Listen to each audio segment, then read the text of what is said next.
Hello, it's Santa Anita Road to the Derby live. Look at this. Everyone is hyped today. It's the big one, the RUNHAPPY Santa Anita Derby. How's it going, everyone? Dan Tordjman with America's Best Racing. That guy is Bram Weinstein. That woman right there is the boss, the queen of horse racing. Oh, nice. Where's my crown? Where is your crown? You should have a crown. That is Ren the boss. Ren the boss. What's up?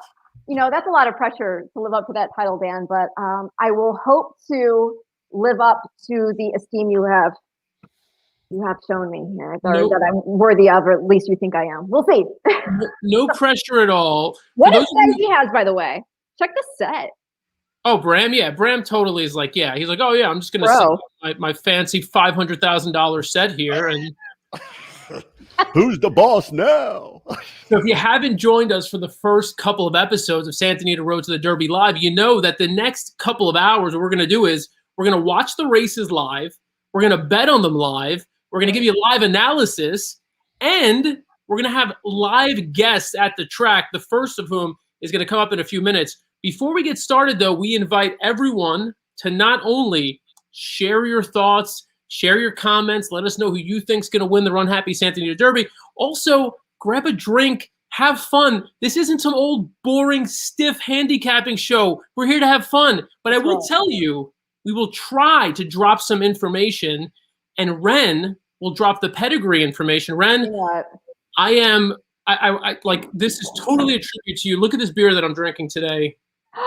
Oh my gosh, I love it. I don't even drink beer, but I might be open drinking a beer called the Pedigree. Get out of town. Are you serious? That's awesome. How cool is that? This is from Moore Brewing Company, Huntley, Illinois. So, hey, drop us a line. Let us know who you like in some of the races that are coming up, and also let us know what you're drinking. Bram, you got a beverage with you? Not today, Danny. Not today. Let's go. There's a story there, or what's the drive? Not really a story. It's you're gonna be disappointed in me. I drink very little these days, Dan, and it's actually been, on this show I actually hide that. In my other, in other parts of my life, I don't mind talking about it, and it's just it's not there's no. I'm not making a statement. It's I decided to lay off the booze for a little while and just see how the body feels through all of that. Okay, fair enough. Fair enough. Ren, I'm on plenty of drugs, Dan. So, we're all good. I was going to say he peaked with the fifth. I forget what show that was.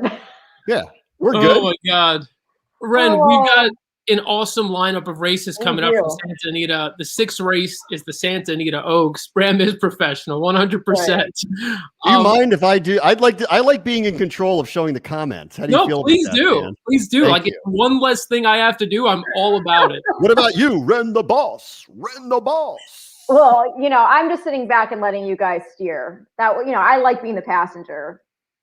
So. Should I show the bot ones? No more with none of those. Well, as far as the beverage, the husband will be bringing me something. I told him don't do it too soon because we've got a long show ahead of us, and I didn't want to get too far of myself and be a speed and fade. You know what I'm saying? But in honor of you, Dan, I might drink a beer today. That's possible. Well, don't on my account. You're encouraging. Yeah, no, don't do this on my account. Come on, bro. Still be peer pressure. That's not hard. I can be peer pressured very easily. No, don't drink now. If you've been good, stay good. Yeah. Race 6 at Santa Anita is the next race, the Santa Anita Oaks. It's coming up in about 15 minutes or so. Our good friend, George Ortuzar is live at Santa Anita. George, big day. How you doing? Wow, I'm just doing fantastic. This whole weekend has been great. Yesterday we got fans for the first time. Today we got like 8,000 fans. It just feels so incredible. So many people I haven't seen. I felt like the mayor. Like I was like hugging, kissing babies and saying hello to everybody. It was just fantastic. It was just a special day today. The mandatory payout, fans. It's just fantastic. Of course, the RUNHAPPY Santa Anita Derby, one of our signature races here. But the first few races, I had to take this hat off. I had to put one of these construction hats on. because it was bombs away. It was a bomb every race, and so I had to protect myself from all those bombs they were dropping. And then finally, I got these Rayback, and I was looking for a favorite, and we finally found one in the 5th race and going global. So I needed a lot of props here today. But what a spectacular day! Still to come, the big races. Oh man, it's exciting to be part of Santa Anita and the Run Happy Santa Anita Derby. George, I'm disappointed. You've got the construction helmet, but you don't have like the little beer tube funnel. Oh man, the beer tubes. Yeah. What's going on? By the way, Tyler here makes a good point, and we should have made this earlier. We mentioned the pick 6 here. He's watching this from St. Paul, Minnesota, paying attention to the pick 6, which starts in 59 minutes. Spoiler alert, we're all in on a ticket. Yeah. We're going to show you our ticket. It starts in race 7. Before we get to that, we've got race 6. We've got the Santa Anita Oaks. For those who don't know, the Oaks is the horse where the fillies, the female horses, are running. These are the horses you can look to see in the Kentucky Oaks the day before the Kentucky Derby. George, I know you speak to a lot of the trainers. You're in on all the buzz there at Santa Anita. What are you hearing about the Oaks? Yeah, I talked to a lot of trainers this morning, trying to get as much information as I could. One of the trainers that I talked to is Bob Baffert. You know, usually he's the first go-to guy. He really believes that his filly is the one to beat. Beautiful Gift, no pace at all in the Santa Isabella, and still got up from off the pace. I mean, they were just crawling. 48, 112 and 3, still managed to get up. Johnny V's already won a couple of races, so he's looking good. Bob said of the other opponents, the one he fears the most is Soothsay. First time out, a winner for Richard Mandela. You know, he doesn't get them primed and ready first time out usually. So this one, to win that impressively, looks like the sky's the limit for Soothsay. Nice workout after that. Those are the two that I'm going to be looking at, and the ones that I'm using in my middle pick 4. There's a middle pick 4 today. So many options to wager on. Fantastic. Ren, you like Soothsay. I do, and there's actually a Baffert connection to Soothsay, as she hails from the female family of Justify. So, yeah, so like George was saying, I mean, this is a filly. She ran really well first out. Mandela, you got to think now, second time out, she's going to move up even further. And yeah, it is impressive also, though, with Beautiful Gift to run as well as she did with no real pace in front of her off the bench. So we'll see. But I mean, obviously, I'll take a better price. Bram, we were looking at this race. There were 5 horses to start. There's a scratch in this race people should know about, the 2-horse Brilliant Cut. Both of us thought that was the horse who could potentially have gone out to the lead at a good price and maybe stolen the race. That's not going to happen now. Where do you go to make money in this race? So when Brilliant Cut was in the race, I liked the 4 Javanica because I thought the 2 would push the pace and get out to the front. And now that she's not in it, I don't like that any longer. So I'm going to go against Beautiful Gift here, and I don't think it's going to be Moraz. The horse typically buckles under the pressure. And I mean, the best part about this is that I've got a 1 in 4 chance of winning. So I feel very good about that. Right? But I mean, at this point, like I was going to go with either Soothsay or Javanica to win when Brilliant Cut was in the race. Now I feel that it's less likely it's Javanica because Brilliant Cut's not in the race. So I'm willing to take a shot on Soothsay. I think that's the one that I'm going to be looking at to try to get, a decent number. 3-1 is not the most enticing thing here, but it's better than 4-5. And I feel better about Soothsay, even though I don't think we know enough to really have that much support in it. I mean, off of one race, I don't know, but with a 1 in 4 shot, I'll go with Prot on Soothsay here. You can see the horses now in the paddock. The 1 horse right there at 5-2 is Moraz. We look, and it's been mentioned already here, a Beautiful Gift. You just had to love the way she did it at last out in the Santa Isabel. She stalked that really slow pace that George mentioned. 9 times out of 10 or 99 times out of 100, to be honest, when you're sitting behind a pace like that and you have a horse like Moraz get the jump on you, you're not going to run that horse down. So I thought it was super impressive. By the way, Johnny V having himself a day already. George can speak to this. Johnny V, I think, has won like every single race. Probably not, but it seems like it. And he's up for Baffert in graded stakes. The last 20 races, He's won 9 of them. Wow. 9 of 20 races. That's ridiculous. That doesn't happen. He's won 9 of 20 races when he's been up for Baffert, and 13 of those horses finished in the money. Oh. I mean, he's obviously here to ride, Medina Spirit, but he's picking up some great live mounts, and he's making the best of them. And so, Beautiful Gift, that turn of speed late when it looked like there was no way Beautiful Gift was going to get up, and she mowed down Mraz. I thought it was really impressive, and she's going to run well. Javanica, I also did a big, like a Spanish thing. In Spanish, I did like an IG for the El Camino Real Derby. And Javanica really impressed against the boys to close and just got nipped out by Rombauer late, but ran a spectacular race against boys. She's back with her friends, and arriba con Javanica. Couldn't upset the apple cart here. You mentioned Medina Spirit. Medina Spirit's going to be your favorite coming up in the Run Happy Santa Anita Derby. By the way, that'll go off at 4:15 Pacific, 7:15 Eastern. We're going to be live all the way through, showing you the races, handicapping, betting. We'll let you know who we're going to bet, and we want to hear from you. But when you talk about Medina Spirit, the key thing to know is that this horse, every time, has put up a pretty honest race, and when Life is Good hasn't been in the race, has always won. And so logically, Medina Spirit is going to go off as your favorite. Wanted to take a look back at one of Medina Spirit's most recent races. Let's check out the Robert B. Lewis. That race, a reminder, Life is Good was not in that race. Starting to gather some momentum on the far outside. He's moving up to take second as the field turns for home. Medina Spirit called on now. Center of the track, Roman Centurion. Hot Rod Charlie is in between them. Roman Centurion, Hot Rod Charlie trying to run down Medina Spirit. They're inside the 8th pole. Between horses, Hot Rod Charlie. Medina Spirit, tough as nails. Roman Centurion on the outside. Roman Centurion, Medina Spirit, and Hot Rod Charlie. What a game victory from Medina Spirit. I like that he didn't put his pool there. That's not for a young horse to be on the rail like that. And I also like that you saw the horse actually extending his neck into the finish. So that shows some professionalism. But I'll let you guys give your feedback as well. No, I mean, look, since that race, there's a 3-way photo finish there. Since that race, Hot Rod Charlie comes back and wins the Louisiana Derby. 99 buyer. Right.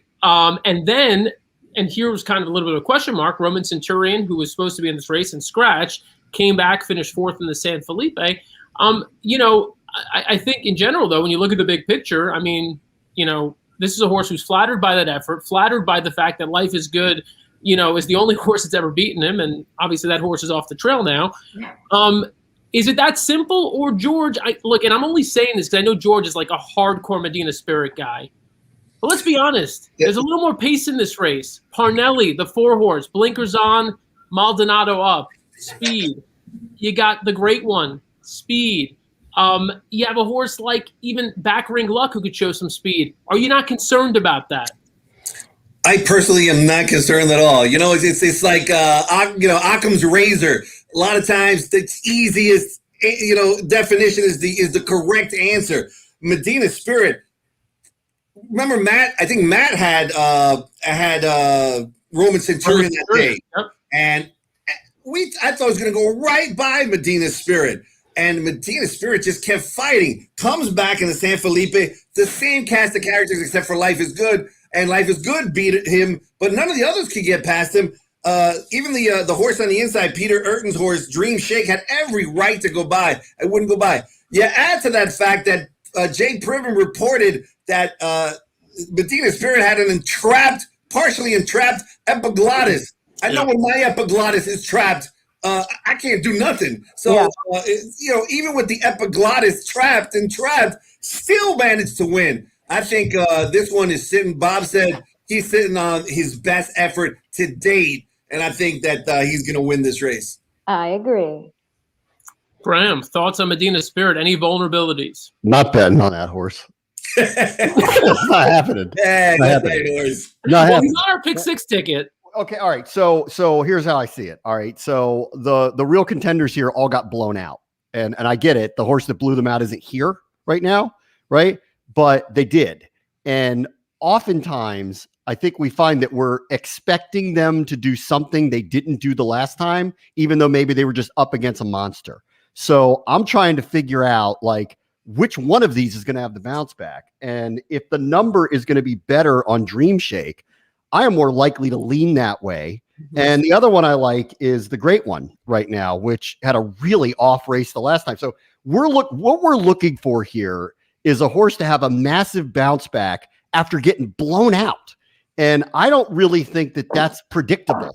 You know, like, I think that's the hard part here. We're going, who's best of the rest? Because the monster that would be running in this race isn't running in this race. And that's why I have a hard time really giving a ton of support to any of them. I think Medina Spirit clearly is going to be a favorite here. And that's another reason why I'm probably not going to bet on him. Clearly going to be a favorite here. But it's not like he was close in that last race. And I do wonder what that does here moving forward. But you are asking anyone to have a bounce back off of what happened last time. And so that's why I'm more inclined to go a different direction with a different price, where it feels like there's more of an even matchup this time around. Yeah. No, look, I like where your head is at, and I'm going to elaborate. You know, we've got some time here until the Run-Happy Santa Anita Derby. By the way, I should mention the guy calling that race, Frank Mirahmadi, is going to be joining us live from the booth at Santa Anita here in just a little while. Right now, again, you're looking at the horses for the Santa Anita Oaks. Your favorite right now at 4-5, the 5 horse, Beautiful Gift. Down on the rail, your second choice at 5-2, Miraz. But the big betting opportunities really come in the next few races. We've got the big guaranteed mandatory payout in the pick 6. That's coming up starting in race 7. Big, well, not that big, but a bigger, certainly bigger than this, allowance field lined up for that one. And then some bigger fields coming up later in the sequence. So a lot of money to be made, a lot of opportunities to make money as we take you through this show here. Yeah. We've got a few minutes here until the Santa Anita Oaks. And since we do, wanted to take a look back at some of the past few years, really going back a little while here, at the Santa Anita Derby, because this race in particular has really been sort of a pathway, a gateway to the Kentucky Derby. We've seen so many great horses come through Santa Anita before going on to win the Kentucky Derby. And it would have been if Life is Good was racing today. And it would have been, yeah, that's another conversation that we're about to show you. Enjoy. Creative Cause has Dead Aim. What's coming out on him now? I'll have another coming home gamely down the centre. I'll have another Creative Cause on the inside. Blue Skies and Rainbows, a three-way thriller. I'll have another Creative Cause. I'll have another Zen Front Creative Cause. They hit it together. I'll have another. And California Chrome gliding along. He's gone clear by 4 as they come to the 8th pole. And California Chrome is absolutely sensational. California Chrome will be carrying the hopes of California all the way to the Kentucky Derby. He waltzed home under Victor Espinoza. Smith looks confident on Justify reaching the top of the stretch. Back in third is Core Beliefs, then Instilled Regard, Pepe Tonio. Justify leading past the 8th pole. He's a couple of lengths in front. Bolt Doro is closing on the inside. It's Justify by 3/4 of a length. Bolt Doro trying ever so hard, but Justify, another exhilarating exhibition by the supremely gifted athlete. You hear that? The California Derby? Derby. How fun to go, by the way, from watching Justify there to, again, the 3 in this race is from the direct family of Justify. I think it's a fun tie-in. Take note. That's the reason I drink this. I love it. I do love Whenever Ren's selling. Ren's the pedigree queen, man. She knows. They made a beer after her. They named an actual beer. They named a beer after me. They did. You are absolutely right. I was the inspiration for that beer. Deservedly so. Now I feel like I should get endorsement deal here. Can we make that happen? You should. You bring info that most of us can't make any sense of. So respect to you for that. And Ren, since last season, we mentioned this in the last show, you're doing picks and analysis right now for Tampa Bay Downs. I am, and it's so much fun, and there are so many price horses that make sense if you really do your homework. But as you know, I had a tough beat today, so I'm still sour about it. But just to go show you, if you understand pedigree, for example, you can find a horse that goes off at 32-1. And then puts in a gangbusters performance only to get blocked in the stretch and have to settle for second. But, I'm not complaining. We know the feeling. Bram, by the way, good news for you potentially. I know you've always wanted to be a track announcer. Richard Grunder is retiring at the end of the season at Tampa. I'm so sad about that. I'm so sad. Are you sending my resume in? Is that like... Already have. What's happening? Dan, are you trying to be my agent? Is that what's going on right now? Dude, they would be very fortunate to have you step in. But Richard Grunder, those would be big shoes to fill. I can tell you that. He's been there forever. You see the horses getting ready to go into the gate for the. Who are you guys taking? Who did you guys end up with? The 3. Would you take the 3? Soothsay, George. Soothsay. I went with the 5. Beautiful Gift. 5. Bram. Reluctantly Soothsay. That's the way I'm going. I'm going to go reluctantly Beautiful Gift. Here we go. Let's put the sound on for you. Soothsay is quick away from the gate. Miraz matches strides, and they're joined 3 wide by Beautiful Gift, who takes second now. Javanika's at the back of the field. Miraz will set the pace, and she leads by 1.5 lengths. Beautiful Gift will track from second. Soothsay, Javanika together third and fourth. They're heading to the 6 furlong pole, and it's Miraz trying to slow things down. Leads 3/4 length. Beautiful Gift second, 1.5 lengths. Javanika on the outside of Soothsay, 3 lengths covers them, and they're on to the back stretch. Miraz in that rematch with Beautiful Gift. They're head and head now with Miraz in front just over a neck.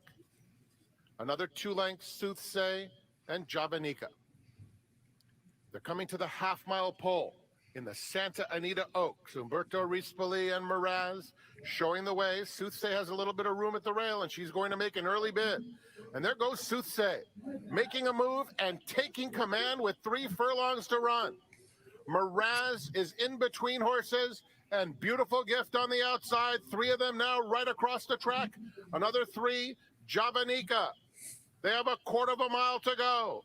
Soothsay on the inside, Miraz in between, and Beautiful Gift. These 3 going at it with 3/16 mile to go. Soothsay set down and goes on strongly, chased intently by Beautiful Gift. As Miraz drops back to third, they're coming to the 16th pole. Soothsay or Beautiful Gift in a showdown. Beautiful Gift on the outside. Soothsay, Beautiful Gift.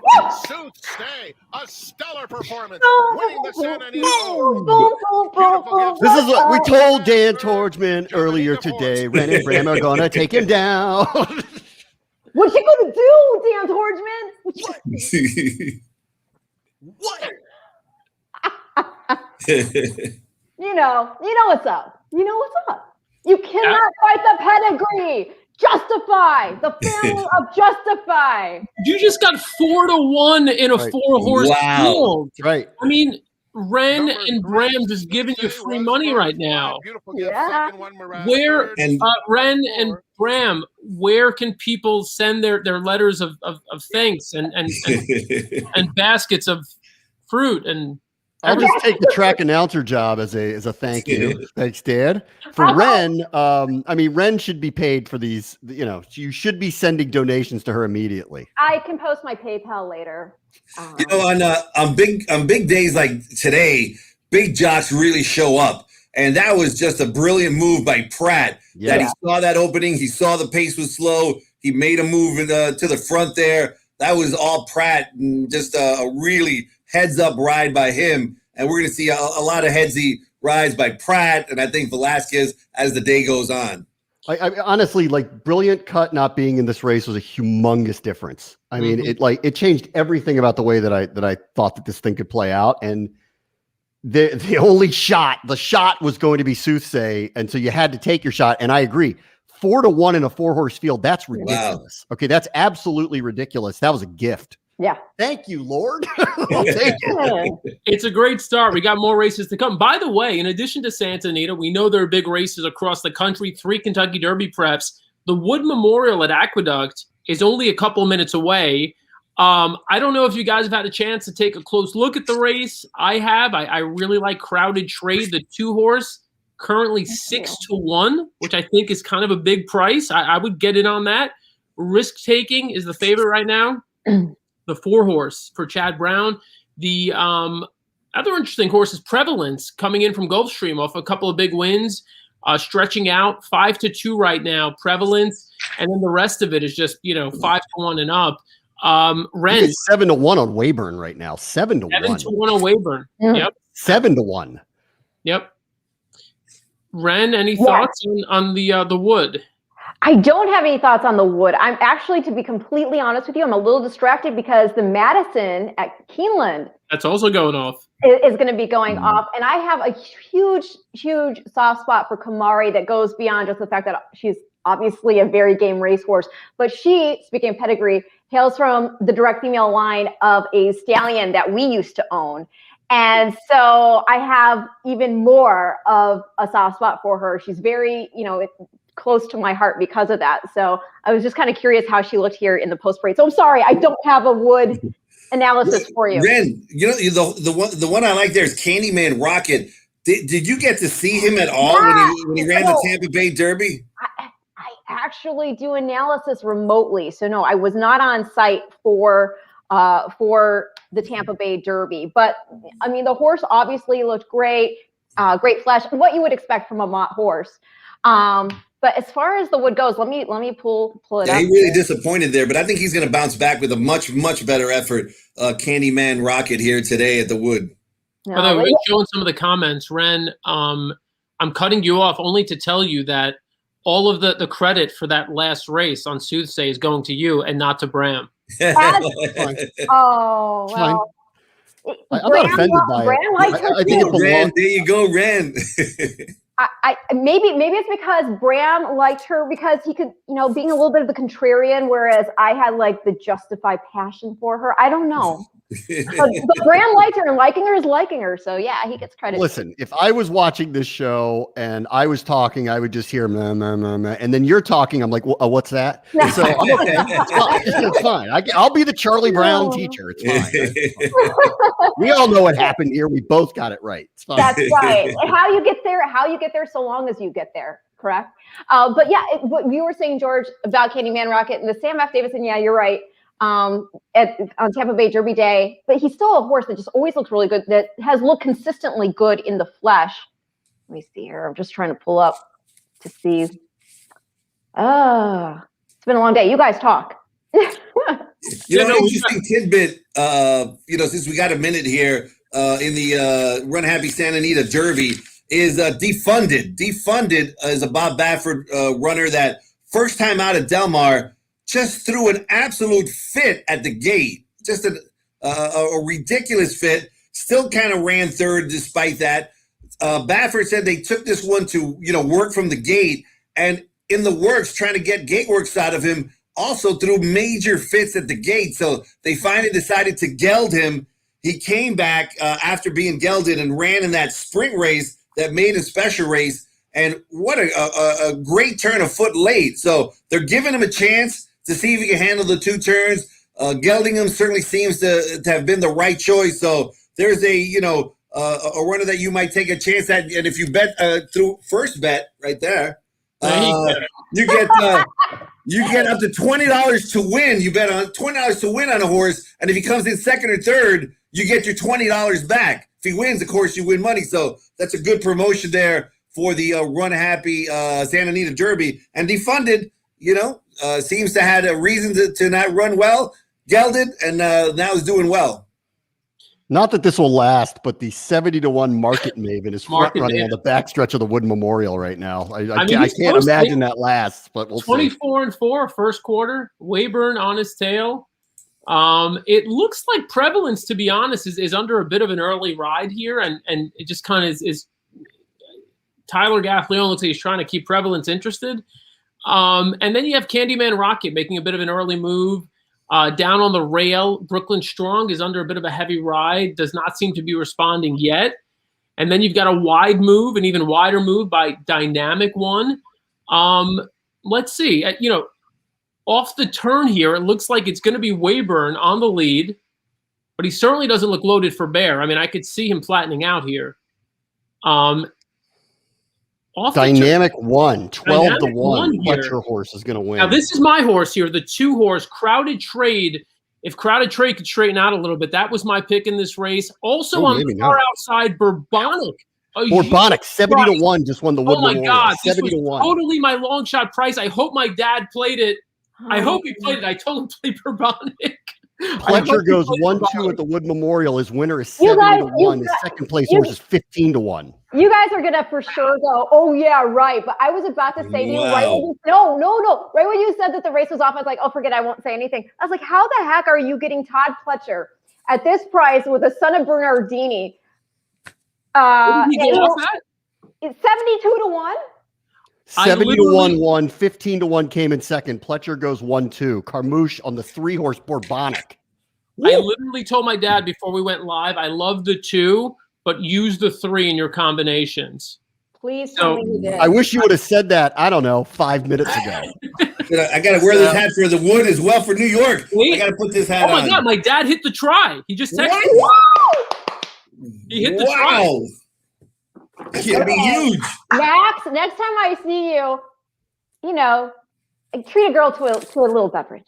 Wow. Easy come, easy go, Ren. Looks like Dan's dad is the new star of the show. I know. What a stud. We ought to bring him in. All right, George, I know you got to get back to business. We've got guests on deck. Do you want to just real quick give us how you're going to play the Run Happy Santa Anita Derby? Well, I mean, I'm definitely going to be keying Medina Spirit on top. And bet him to win in that, like I said, that great promotion that they got on First Bet. And then I talked to Peter Urton. He expects a big effort from Dream Shake. I'm going to use Dream Shake and defund it in second. Maybe Otto the Legend could be a sneaky good runner, I think. Otto the Legend ran really well breaking. Asmussen is not bringing this horse all the way to California for nothing. So I think he's got a big shot as well, maybe to round out the trifecta. Hey, it's been a pleasure being on the show. You guys are fantastic. And Frank Mirahmadi's coming on later. I love that guy. He's my friend. He's great. All right, see you guys. Joe, enjoy the day. Enjoy the rest of it. Be good. I'm waiting to see the price on this thing, Dan. Holy cow! I hope. I mean, 72 to 1, 15 to 1, 5 to 2. That's the finish. Oh my God! My dad's been trying for a while. He needed one. I'm going to bring in a guy who knows all about hitting big tickets. Chris Felica. Hi. Howdy. I certainly didn't hit that big ticket. That's for sure. that was a tough one coming out of Parks to and other than to win the Wood. How about that? Paul LaDuca go ahead, Ren. Sorry. Paul LaDuca used to always say, "Leave out Pletcher, leave on a stretcher." I mean, I think it should be illegal to have a Pletcher horse go off at 72 to 1. Right? That's ridiculous. So I'm just going to mention a couple things. First of all, I hate myself because I didn't publicly tout this horse because I thought, you know what? I've been throwing out some bombs lately. They've been coming in, but this would be a stretch. People are going to accuse me of just kind of picking long shots. So that's why I left. Did you grab your text messaging, or did you call? Was it calling? Did you call him? I called him. Oh. Well, actually, no. I might be on text. I could show it on. Let me see. I could show it. Please grab your text message. On text. Yeah. But the other thing is, you mentioned Chris Parks. So what I ended up doing, don't ask me why I did this. I'm sick. I ended up not only watching the replay of that race, I ended up pulling up the chart that day, and I noticed that in 7 of the 10 races that day, the horses who finished first and second were on the lead throughout. So and then gave it up later, whatever else. So that was a heavily speed biased track that day, and I'm assuming Parks usually, if you get to the front, you're gonna stay there. Bourbonic came from the clouds and finished third, and so I thought, all in all, it was an impressive move, and I thought putting him in here, they must have some confidence in him. The fact that he made a move that no other horse made that day seemed interesting. He was 30 to 1 morning line. I think he was going to go off at 70 something to 1, but again, it was kind of just more of a, let me take a stab with this one. Okay, hold on. What did it end up paying? Let me see here. It's not up yet. Oh no, it is. It's up. It is up. The trifecta for 50 cents returns $1,710.50. Can you see any of that? Yes. Not really, Dan. The 2 is good in the wood. Don't cancel your bet, but do a ticket. King him on top with a 3 under. Exacta 453. What did the try pay? 50 cent trifecta 1710. Yep. Whoa, really? Yes. Yeah. Daddy's got to treat you to dinner. Yeah, send me some Venmo money because I'm losing everywhere else. So send me some money. By the way, stop me if you've heard this before. Wesley Ward won a stakes race at Keeneland. Kamari! Did she win the Madison? Yeah, she did. Easily. Yes. Like 1 to 9? 3 to 5. All right. No, you weren't in when I was talking about this, so you probably are wondering why I'm so excited over a 3 to 5 shot winning. I was just saying earlier, she's related to a horse that my family used to own, so I've always had a soft spot for her, and I love Wesley too, so I'm super happy for Kamari and company. For anyone who cares, by the way, Final Four is a blowout. Baylor is up 45 to 20. Well, that's what I just tweeted out. I said there's some really good races coming on in the next hour and a half or so until Gonzaga and UCLA tips. The Final Four's turned into a waste of time. Houston put up 20 total points in the first half. This is all Rutgers' fault. It is all Rutgers' fault. Had they held on, Cuse would have advanced. That's because Rutgers played prevent defense. I don't know prevent offense. Houston. Ren's like, stop talking about basketball. No. It's just the smile on Kendrick Carmouche right now. It's just so endearing. I love it. Fabulous. He won. What did he win last year? He won a big race last year. Timber. True Timber. The cigar. Pennsylvania Derby? Yeah, the cigar. Yeah, what's it? Because Kendrick has been, he rode. I mean, it's funny. It's a Parks horse. He rode at Parks for all these years. And he shows up in New York, and it's like, can this guy from Parks, who's been running at Parks? I mean, Carmouche has been spectacular. I like that. Hey, who's this guy from Parks? Who's the guy from Parks? Who is he? What are you doing here? Would you get lost? Get out of here. Well, yeah, listen to you guys talking about some other sport I know nothing about. So it's the Final Four, Ren. Okay, yeah, I'm not bringing up some regular season hockey game between the Flames and the Wild. Okay, let me tell you about that game. But no, look, we got the Fantastic Four right here. We do. Bluegrass Stakes in 28 minutes, by the way, Dan. Bluegrass, 28 minutes. Bluegrass in 28 minutes. We've got the Pick 6 coming up at Santa Anita, and we could just put the screen up here real quick. This is a replay of the last race, so don't panic. You're not missing anything. The 7th race, you could see the jackpot, the Pick 6, $551,000 starts in race 7. 30 minutes from now, we're going to get to that. Bear, we talked about we've been exchanging emails the past 2 days here about this Pick 6 sequence. I don't want to throw too much at you, but kick us off here in this Pick 6 here, race 7. We got a nice allowance race. How did you see this race going? I don't think there's much competition up top on the front end of this race with Rip City. I think obviously he will be on the lead, and I hate starting off a sequence with a favorite, but I think Rip City absolutely figures, and then the horse on the outside, Coast of Rhone, might appreciate the stretch out as well, going from 6.5 to around. So I mean, I think it's 7-8. Anything else in here would be a surprise in my eyes. So this might be a race where you just kind of get by with one of the top 2 choices, and then potentially look for a price later on in the sequence. Before we get other thoughts here on this race, was there a horse or horses later on in the sequence that jumped out to you that could potentially spice this Pick 6 up? Yeah, well, I am absolutely against Medina Spirit in the Santa Anita Derby. I mean, I don't. I know everybody loves this horse, but like someone had to be the horse that just chased the fast fractions, but behind Life is Good last time out and finished second. Like, I don't know. I'm not a breeding expert or anything, but Protonico, doesn't he stand for like 5,000?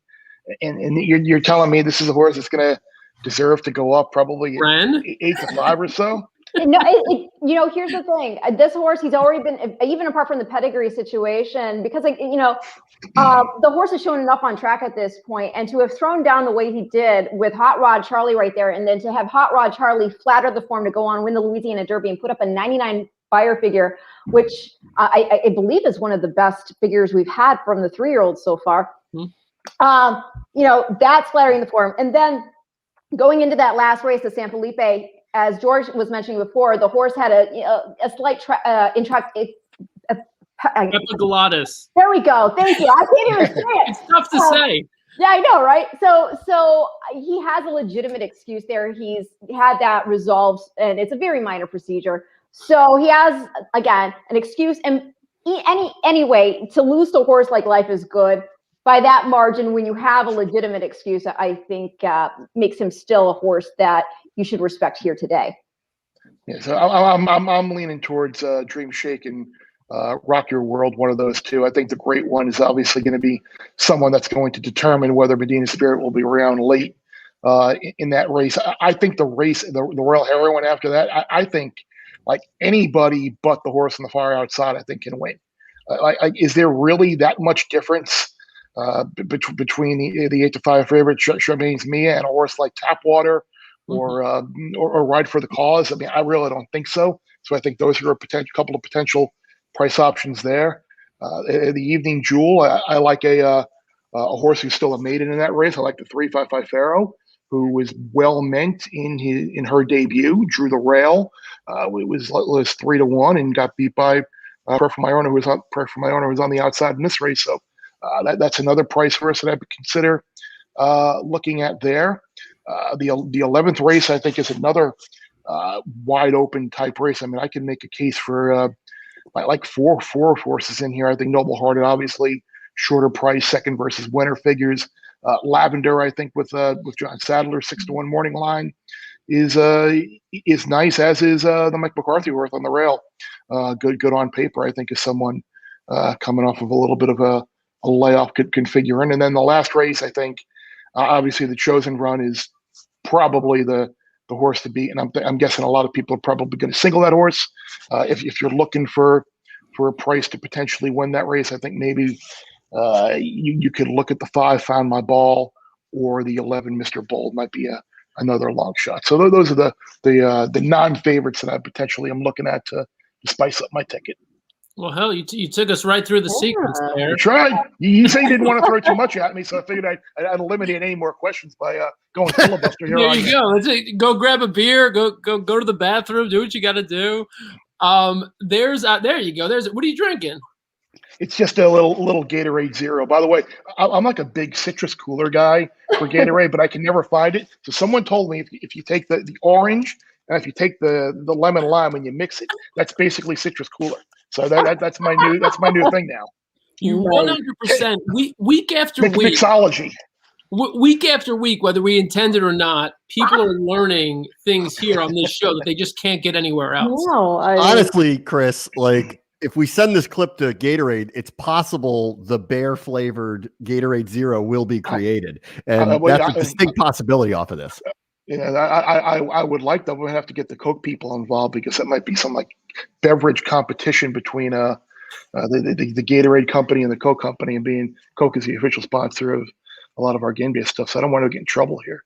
Well, it was far-fetched to start with, but that's fine. We can get the lawyers involved if you want to. I mean, like just me saying they're going to make a drink for you doesn't make it happen. Yes, it does. If you want to go all the way and really think it through, we'll hire some lawyers. We're going to do it. You guys are talking about. I'm envisioning the logo already. I see like the bear freeze, like freeze with like the icicles coming down. I see it. Yeah. I like the way you think.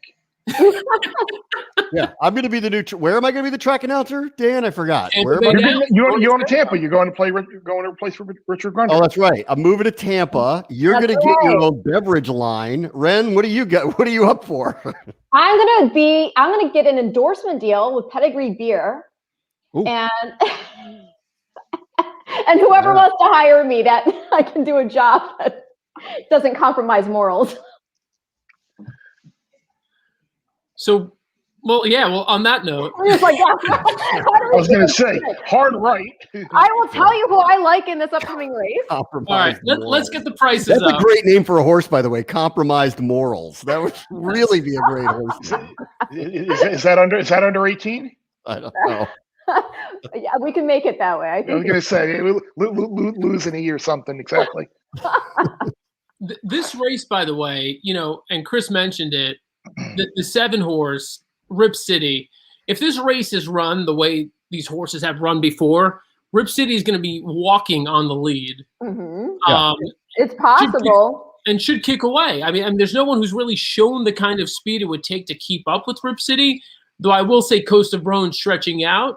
You never know. And I think, Chris, you mentioned him as one who could potentially be in the mix. But I know, and I set this up for Ren, Ren has got a massive case to make for another horse that we haven't even talked about. I do. And I'm going to preface this with the disclaimer, don't blame me if this doesn't pan out. But you have to take your swings when you think there's an opportunity. And I think there's an opportunity in here with the number 4 Motown Music. You're talking about how there might be lone speed in this race, but we don't know for sure because we've never seen Motown Music on grass. He may move up substantially over the surface. You're by Quality Road. You're out of Queenswood, who's by Tiz. Now, by the way, we just were talking about True Timber. He's a half brother to True Timber. And I know True Timber, dirt horse, won the Cigar Mile. But here's the deal, okay? You have plenty of turf influence in the pedigree. Quality Road has some turf influences that he brings to the table. But more importantly here on the female side of it, he hails from the female family that is responsible for Group 1 winner Regal State, who won the Prix Morny before producing, by the way, Breeders' Cup Classic and Dubai World Champ, Pleasantly Perfect. But the family also includes European champion Elusive Kate and other Group 1 winners, including Seven Springs and 2-time highweights Distant View. So you've got all the pedigree credentials you could want here to think that this horse can move up substantially on grass. And you've got a very capable jockey on board and, obviously a trainer. So let's see what he can do getting on the green and potentially making some. I like it. Bram, you've been on the green. I don't think we're talking about the same thing. What do you got? This was a family-friendly show for a while there. I compromised morals, and all of a sudden, you're all over me. All right, listen. I think Rip City is impossible not to see as a heavy favorite here, but I do like Coast of Rhone to potentially pull it off. And the one I like that I'm getting a number with is the 3 Storm the Bastille. That's the one that I think we got a shot with here. Extremely inconsistent, which is not something I particularly like, but extremely inconsistent. That said, second go of 2021, best race. I can see that horse. Best race in months. So, that being the case, if that is going to be a precursor to what happens here today at 9-1 or potentially even better, I like that number. So if I'm going to try to steal something here, I like Storm the Bastille today. I love it. And actually, you can look at our ticket right here. This is our pick 6 starting in race 7. It's a bit of a hefty pick 6. So if you're watching at home, you're like, wow, they've got a lot of horses. We got a lot of people. So you're not fat shaming our ticket, are you? Yeah, come on. We got a lot of horses. I mean, but That's good. We're fat shaming ticket. That's good. Come on. And that's what people should do. Like we talked about this last week. Actually, I should show the video. Like Blackjack Fletcher, who hosts a show every Friday with Danielle Monet on this channel. They were at Gulfstream. They played a pick 6 ticket. And what they did was they were like, we're going to sort of like crowdsource money and selections. And hopefully we're going to hit. Here's what happened. Oh, wow. Blackjack Fletcher, Danielle Monet on site and very excited. What's going on? Danny, we're playing a pick 6 ticket. They're giving it away today. It's like $8.5 million. We're alive in the pick 6 with one race to go. That one race being the Florida Derby. All the people watching, who are the horses now to close out this pick 6? Who are we alive to? We have Known Agenda, Soup and Sandwich. We have Spielberg, and we have the Sassy horse. Collaborate. That's Collaborate. Collaborate. All right. So 5, 8, 9, 10. And they're off in the Curlin Florida Derby. Come on, Tyler! Come on, Tyler! Find something, Tyler! Come on! 12-1, Known Agenda is now on the team over the lead. It's Known Agenda and Irad Ortiz Jr. now moving away from Soup and Sandwich, who's back to second. Then Greatest Honor and Nova Rags, 16th to go. It's Fletcher in the Derby again. It's Known Agenda. Yes! I'm never going to a racetrack without this girl ever again. Ever again. That horse is only on this ticket because of you. What, Noon Agenda? Yes. Only because of you. I can't confirm this, but we have a comment that says the pick six paid $3,862. No. Not a girl. So we Not a girl. Major props to them for just tossing the favorite. Not even on the ticket. Good for them. But do we see history repeating itself here? Now, we didn't toss Medina Spirit, but someone or with City, or really any of them for that matter. But we're covered. No, we have coverage. I texted. Did I text Ren or did I text? I texted you this morning, right? I said, like, you wanted to cut. You asked me about cutting Motown music. I was like, that's my favorite horse on the. But didn't I tell you I want to cut Medina Spirit too? You did. I was like, no. And as far as what Chris was talking about regarding Protonico, you also do have to take in mind Protonico himself. I mean, a multiple graded stakes winner. This is, Medina Spirit represents his first crop, so he hasn't even been at stud long. So the stud fee was really more set simply because he wasn't coming in with these giant credentials. But Protonico himself, I mean, he is royally bred because he's Giants Causeway over AP Indy. And then you've got some, really nice pedigree on the bottom of Medina Spirit as well. So it may look like a bargain on the front, of it when you look at the form and you look at the stud fee and all of that. But there's a reason that Bob Baffert and company have this horse. There's hidden pedigree, basically. There's stuff there that you may not see at face value. Look, Baffert, we talked about. And earlier today, the other Baffert won. There was a horse named Bobby Bow, which, by the way, never bet on anything named Bobby Bow. Not a horse, not a person, none of it. Bobby Bow. The Mets did. The Mets bet on him for about 40 years. Never do that again. Never do that. The horse was 3-5, was up the track. But horse trained by Bob Baffert, right? Mm-hmm. The other Baffert won that race at 5-1. The other Baffert coming up in the RUNHAPPY Santa Anita Derby is a horse named Defunded. You're not saying it right. The other Baffert. The other Baffert is a horse named Defunded. And this horse Defunded, by the way, if you haven't seen the replay of Defunded's last race, you need to check it out. So what we're going to do, we're going to show it to you. Nice. Watch what this horse overcame and watch how he won this race. Outside of them, Cherubic Factor, Vantage Point, and a distance to Sal and Louis. They're at the top of the stretch, and it's Mr. Impossible who takes the lead, chased now by Following C, and on the outside, here comes Defunded. Following C, Defunded, but Defunded is under a hand ride and cruises to the front. It will be Defunded to pull away. An impressive win for Defunded. Nice. So Matt Carothers likes that horse. The way he won was ridiculous. If you saw the setup a little bit, the horse was wide all the way. You kind of saw at the beginning there, he kind of gets squeezed. He's behind horses, just biding his time. Mike Smith ultimately just goes by those horses, just kind of just blows by them. Are you guys excited about this horse, Defunded? Chris, Bram? He should appreciate the other distance. That's for sure. Yeah. Bram, you buy this horse? The problem here is Baffert, okay? Like to say anything, well, it's the problem here because to say on this track, with his horses, to say anything dismissive about him is really stupid. It gets to the point where he has an arsenal of contenders unlike anyone I've really seen. I think I had Felica on the horsepower show that we do here a couple weeks ago, and I asked him, do you think he's bad for horse racing? Because he's like Nick Saban. He wins so much that it's ridiculous. And he's got if we're all going to go against Medina Spirit, we do it at our own risk because it's Baffert. And if it's not that one, how do you go against the second one in the field? It's hard to do. And yet I'm going to be making a case in about an hour that I'm not taking either one of them.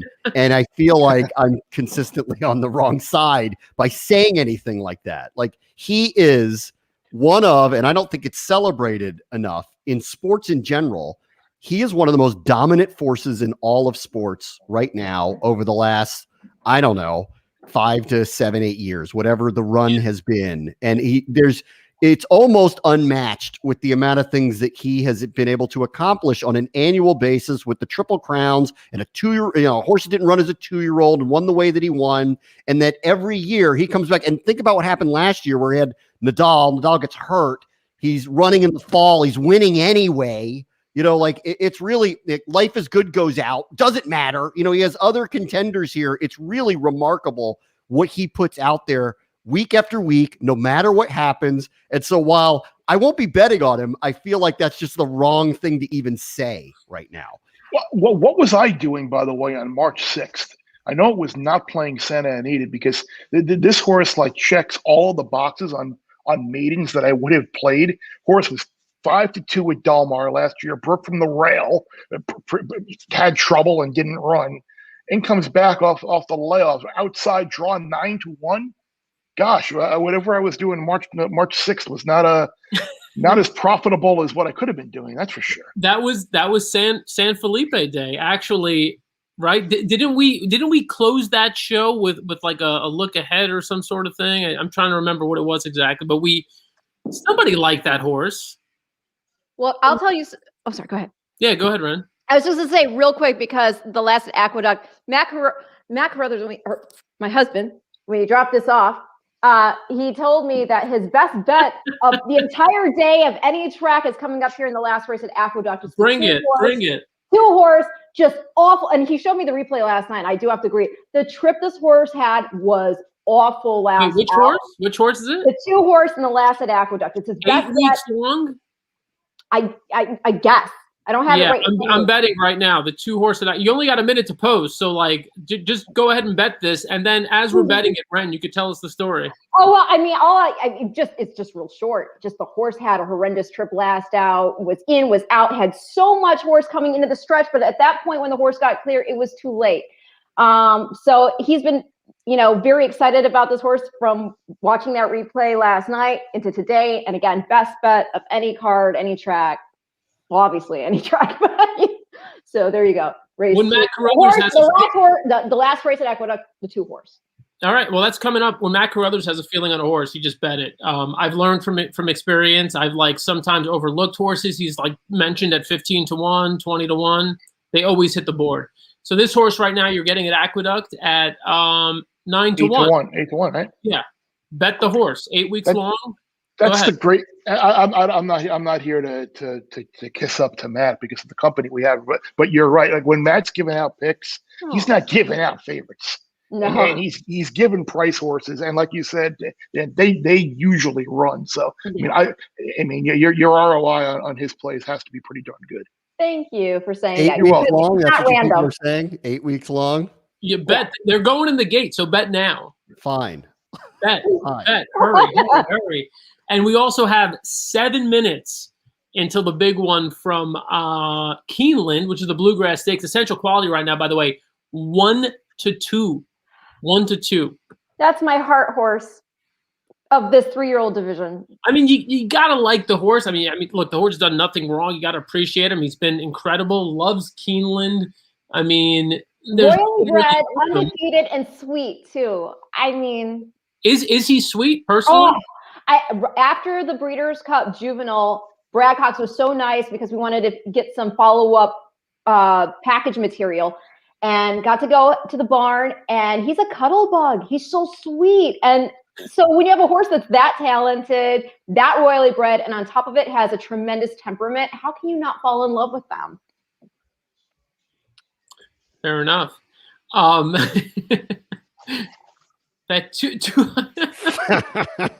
This guy is not playing around. By the way, seriously, this guy's totally believes in Matt, putting 200 to win. I hope so. Oh gosh, if this doesn't work out, guys, don't even allow for that possibility. Don't even allow for it. Oh my goodness. He's only in 10th place in the first turn, but no, don't worry about that. No, the horse is the horse. It's his running style. It's a 16th turf race. Chris, real quick, we also know that you have to be places. Before we let you go, want a quick thought from you, if you've got one, on the Bluegrass Stakes, which is 5 minutes away. We said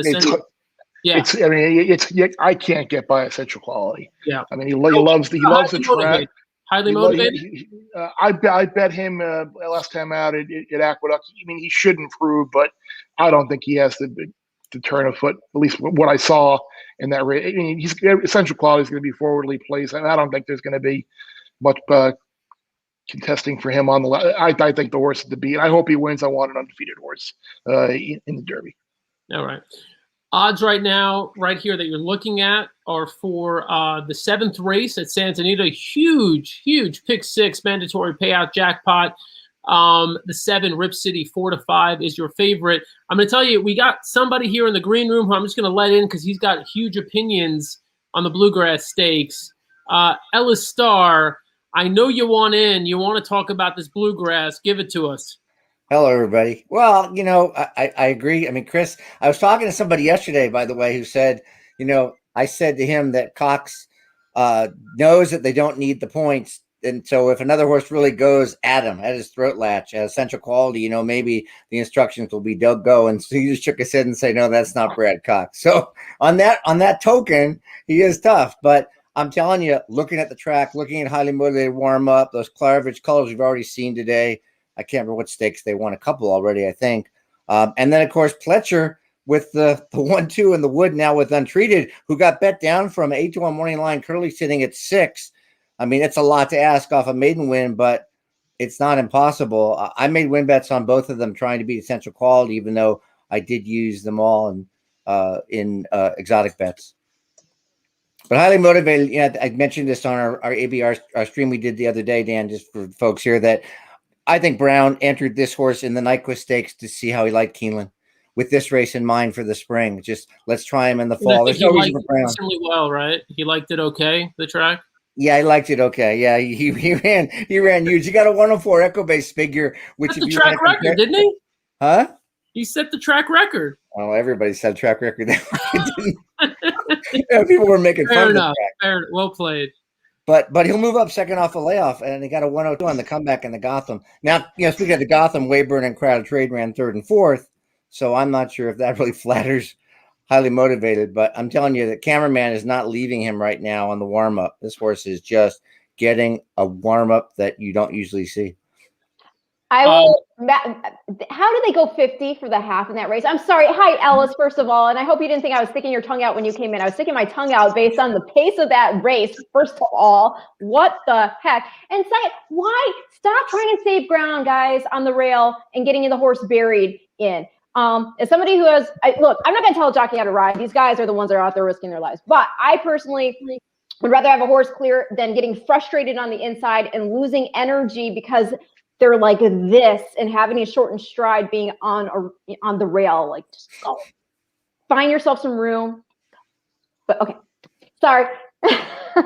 You're good. No, it's just one of those things because when you see, and it's easy for me to say, I'm sitting in a chair. I'm not crouched up, on a horse going X amount, miles per hour. I just would, we kind of saw that. To be fair, I think Greatest Honor obviously would have to improve speed figure-wise also, but we kind of saw, when a horse gets buried on the rail like that, it really does take some starch out of them physically and mentally. Because imagine if you were running in place right? Mm-hmm. It can get kind of tiring on those muscles if you can't fully extend yourself. And you get mentally frustrated. So, makes sense. Anyway. Ellis, we've talked about this race, and we've looked at it from a couple different angles. Ren really likes the 4-horse in here. Motown Music, I really like, and I think Bram likes a little bit. Storm the Bastille. Yeah. Chris, it's Rip City and maybe Coast of Rhone. Tell us how you see this race. Do you see anybody getting past Rip City? I looked at it real quick as part of that ticket that you guys let me in on that I kind of messed up, and thank you for Ren for moving aside a horse. I think Rip City and Storm the Bastille, if I had gone myself played my own ticket, I would just use those 2 in the race. I don't think you get by a horse like that, and let's just get through this first leg, and then we get some decent shots going forward because the Derby itself is really wide open, and then you've got the great turf races and those 2 Calbred stakes. Chris, before we let you go, can I ask you for one favor? Because you did this so well last time we had you on. Mm-hmm. You are one of your hidden talents is race calling. And wait a minute, that's my job, Dan. What happened? Well, listen, we're keeping we want to keep the pipes, warm for the Tampa Bay tryout. But for now, I think Chris really needs to call the Bluegrass Stakes for us. They're going. All right, I can try. There you go. There you go. Grab a little drink. Get ready. I'm gonna have to remove a cold, windy, dry day here in the state of Connecticut. So I definitely have to stay hydrated. I got a little 4-horse box in the Exacta in the Bluegrass, and I'm hoping Rombauer with 27-1 sneaks up there. Isn't that your horse, Dan? Rombauer? I've loved Rombauer. I've kind of overlooked him this week. We'll see. My crazy price horse would be the 6 horse here. If you haven't bet the race, I would throw the 6 horse in your combination. 75-1, Dad. 75. Yeah, we've seen that happen already today.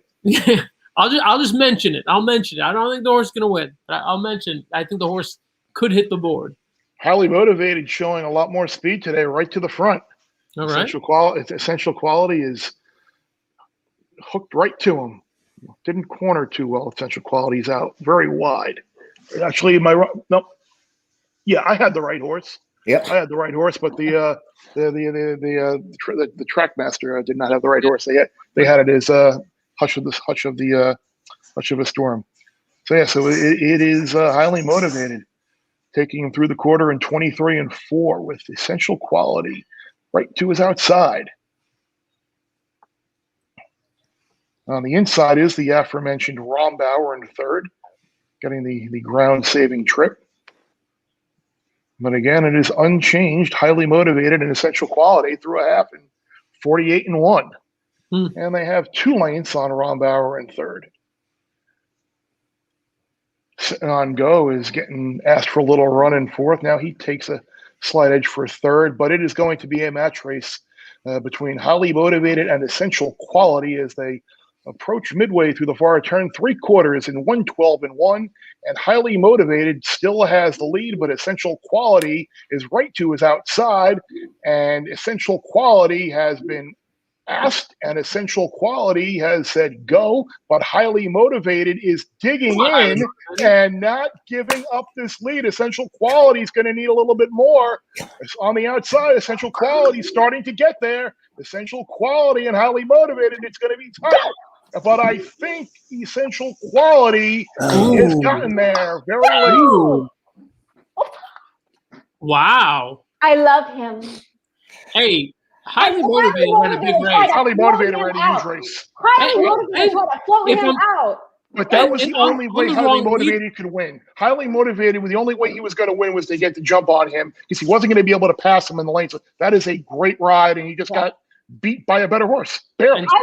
And that's flattering too, because that horse, like Chris said, that was a tremendous performance for sure.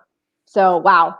Ellis, both you and I have been touting highly motivated all week. Highly motivated, super green, on the wrong lead for the last 1/8 of a mile there, and still was neck and neck with essential quality. Highly motivated for me as a horse. I like a month from now. Oh, I don't like that though. I don't. He was on the wrong lead because he switched back to the wrong lead. That's a sign of being tired. So I don't really like that. You think so? Oh yeah. I always interpret as immaturity. It could. I think when you combine that with lugging in, I see that as fatigue. But when it's still running straight, I look at it as. Think of carrying a suitcase in one arm for a long time. You want to switch off because you're going through the airport, right? Yeah. Switch it off. He was to me, that looked a little tired, but he put in a huge performance. So, I do that when I'm holding a Subway sandwich. If it's in my right hand for too long, the strategy, the strategy was, it didn't work, but the strategy was phenomenal. It was. You take it to it. You take him to him. Rosario did everything. He got 23, as Chris called, a fantastic race. 23, 24.5, 24.5.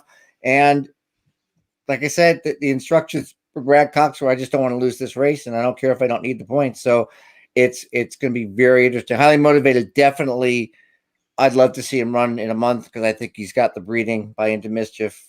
Last year's winner, Authentic, was by Into Mischief, and love to see it. No, Into Mischief, obviously you got that Derby winner last year and who then went on to win the Classic. He is obviously, giving his progeny, like you said, a great breathing apparatus. I am still a little concerned for this horse going 1.25 miles in a 20-horse field. Hey, Bram, did you catch the try? I bet the exacta. Oh, which is terrible. My boy Rombauer came in third there. It was 26 to 1 came in third. Oh, he did. He may have enough points now. He's got enough points, I would think, right? I think I would think so. That's good. I like Rombauer. The top 5 were. You like Rombauer in the Derby off of that? No. I don't like him to win, but I like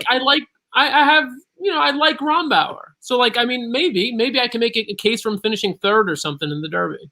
Getting back to Ellis's point, too, about the Derby with highly motivated, he had to do the dirty work today.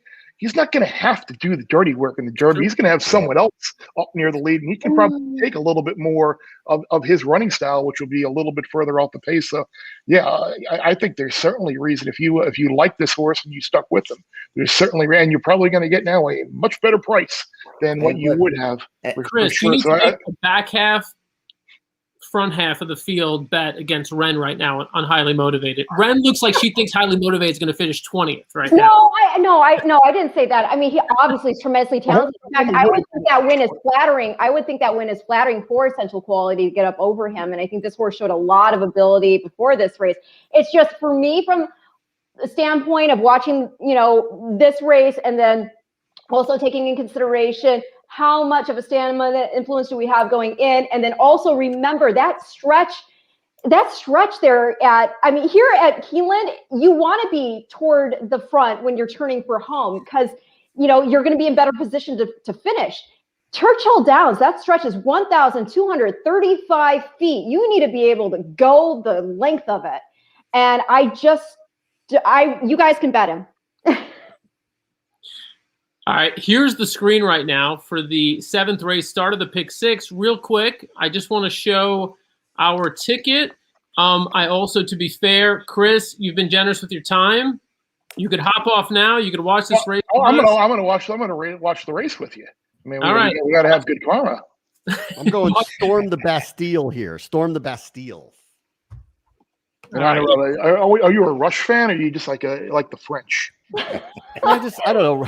Rombauer sounded like Rammstein. Now I'm doing Storm the Bastille.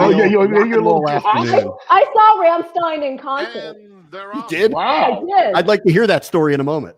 Came out smoothly. Motown Music, Club Aspen. 3478 for Team Livestream. The Bastille is just behind them, a close-up. Look, he got the lead. What's up? Motown Music, Ren with the call. What's up? I don't know if he can sustain. We'll see what happens. I don't mind this setup. By the stands, Motown Music trying to crawl along. 3/4 of a length to Rip City in second. Gauguin, unilateral on the outside. No, if they don't respect this horse enough. I'm sorry, go ahead, Chris. I'm a little bit ahead of the feed that you guys have on the stream, so I'm gonna have to maintain my my quiet here. Yeah, I just pulled it up on my online platform. And from second, Gauguin on the outside of Club Aspen. Then it's Storm the Bastille 5th with 4 to make up. Unilateral outside of him. Coast of Rhone is comfortable enough at this stage, about 4.5 lengths off the lead. And 2 more to Liberal. I can't believe you would rather have listen to Frank call the race than me. I'm so offended. He's going to be on in a bit. You guys could share stories. Okay, well, there's no excuses for this horse. He's had it all his own way up front. So followed by Unilateral, Coast of Rhone. Liberal has trailed throughout. Motown Music, Rip City turns up the pressure now. Gauguin, Club Aspen in striking range. This is looking like Rip City. Yeah. Rip City. I tried. At the top of the stretch. Rip City's in front. Clear sailing for Club Aspen. Here's Coast of Rhone. He's had a very good trip, and he's coming after Rip City, who's built up a 2.5 length lead. These are the two. Rip City, Coast of Rhone chasing with determination, but it's Rip City still loaded past the 16th, and Rip City wins by 1.5 lengths. Well, there's the try for our viewers. There you go. Races that I liked in Ren's log show. There you go. Thank you. What did he go off anyway? Your horse went up at 9-1. You mean I did not affect the wagering at all? What the heck, people? Unbelievable. I'm joking. All right, Chris. Now we'll let you get Appreciate that tonight. Let's cash this ticket. Let's do it. Good seeing you. Thanks for good talking to you. We'll talk again soon. All right. Be good, brother. All right. I'm going to kick it to either Bram or Ren because I'm going to pardon myself for a moment to refresh my beer. So now you're going to go to the restroom. I may do. Ren. Yes. When did you see Rammstein? Oh my gosh. I think it was 1997 or 96. I can't remember, but they were part of the Family Values tour. And I remember it was pretty cool. The show opened and you saw a bow and arrow effect that went across the stadium. It was pretty neat. And, you know, that whole song, Rammstein, Du hast mich, whatever, you hate me. I think that's what that means in German. So, yeah, I was a bit of a punker back in the day. I had purple hair. Oh, you did? I did. You got any pictures of that you can share? The purple hair? I don't have pictures of myself as a youth with the purple hair, but at least not that I know of anyway. Maybe some of my friends from back in the day do. But, yeah, I used to be in the mosh pit.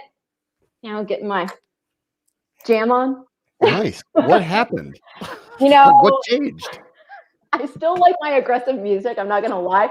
I mean, obviously, I'm a good girl. And so some of the lyrics, I'm just like, okay, but I still appreciate God-given talent and the musicality of some of these musicians. I still really enjoy. So, when I'm getting motivated for something, the music I listen to is not your pop music. I know I was actually embarrassed today when I used a Spice Girl GIF or however you want to say it. I was like, oh my gosh, I would never, if you told the 18-year-old me that I would use a Spice Girl GIF or again, whatever it's called, I've been like, no, never. No.